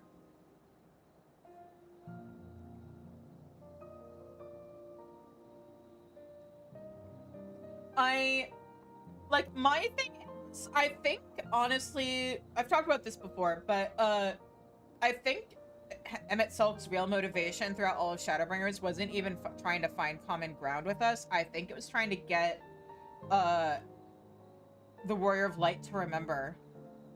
Which is why he didn't tell us about Amarat until he had a visual aid, and then he recreated Amarat in the middle of the ocean, and that version of Amarat included Hythlodaeus. And if his mind hadn't slipped, I have always wondered, if his mind hadn't slipped and he hadn't accidentally made Hythlodaeus' shade self-aware, would Hythlodaeus have thought we were mistaking us for a child, or would he have mistaken us for Azim? Or, like in Endwalker, mistaken us for Azim's, like, familiar or something?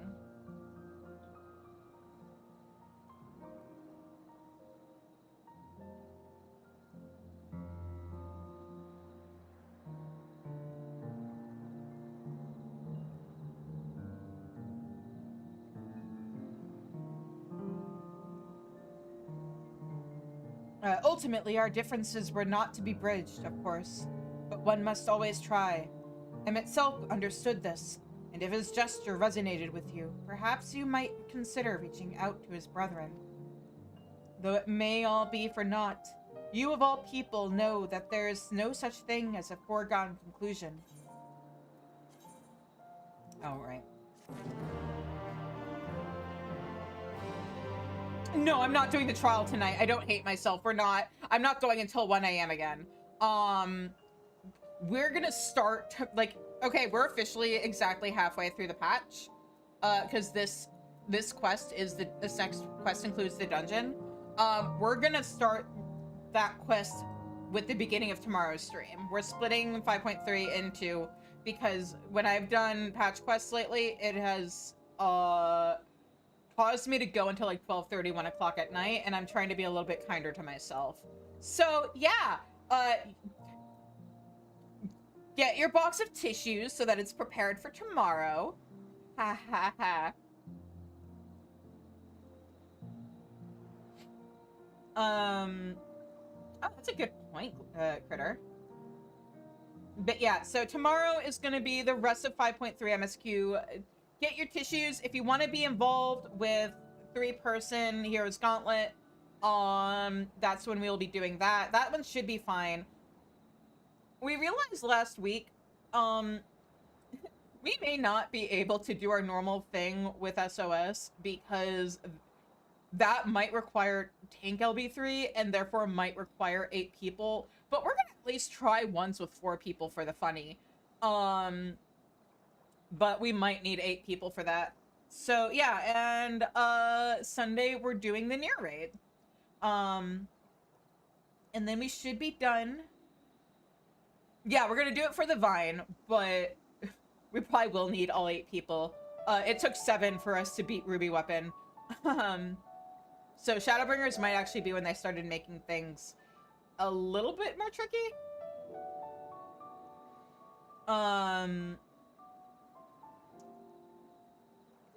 But yeah, so then Sunday we're gonna do the near raid, and then I'm gonna clean up the rest of the side quests for 5.3. And then, we're actually gonna take a little break from Final Fantasy XIV because I need the vacation, and we're gonna start Infinity Nikki. And by we're gonna start, I mean I'm gonna make a separate account from what I've been playing on that's like strictly for streaming. And I'm gonna replay the story on my streaming character. Mostly because the quest that's going on right now is very, very close to like my VTuber brand, and I want to take advantage of that. And now that I have an iPhone and can play that game on stream, hopefully without things turning into a slideshow, I want to take advantage of that. I actually wanted to play Infinity Nikki on release, but I couldn't. But yeah, and then after Infinity Nikki, we're gonna do 5.4, 5.5, and then I'm gonna play some Nautica because I owe the community that for helping me save up for my iPhone. Also, next Sunday, because I also, speaking of me owing the community, next Sunday, like not this upcoming Sunday, but the Sunday after it, I owe you guys a stream of me unlocking and leveling up Blue Mage, because you guys got me to 100 subs before the end of February. I need to set up the poll for what we're gonna do, or what I'm gonna do if you guys get me to 100 subs by the end of March. So yeah, if you aren't subbed already, be sure to do that, and then join the Discord and participate in the poll. That's not a sub-only thing, but like, if you want to make whatever you vote on happen, you might need to sub. Plug. Also, become a coffee biscuit on Coffee if you want to also help support me.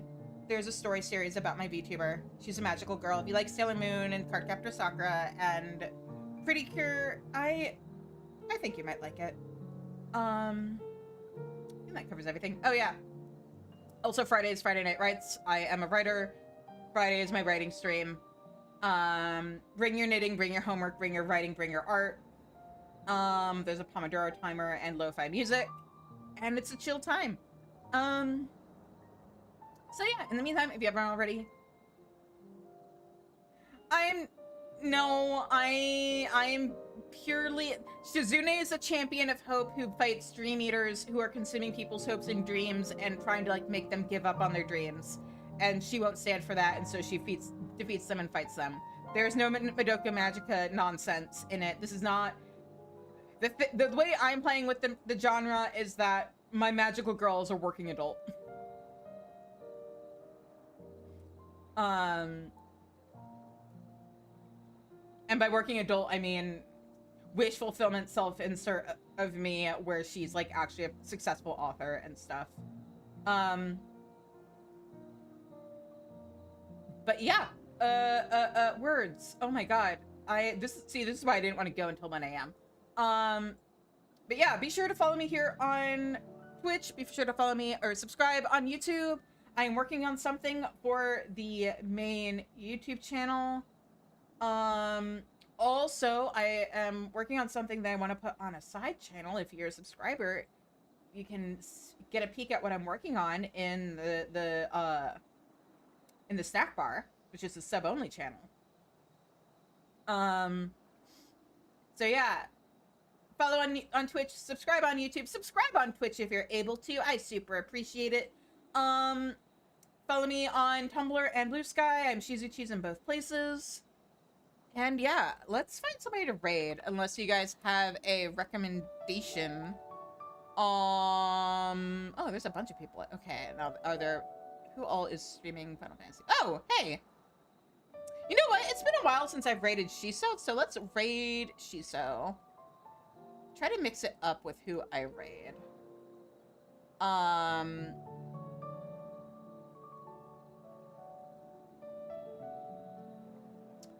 Looks like Shiso's gonna be streaming Final Fantasy 14. But yeah, so pantry raid. I will see you guys tomorrow for the second half of... Oh, right. I wanted to share a really cool thing, by the way. Actually, before I sign off. So, Azam, their symbol is the sun, right? Another name for the sun is the Shepherd of the Stars. And you know where we first appear at the beginning of Shadowbringers? This is one of the many, many reasons why Shadowbringers will always be the best expansion to me.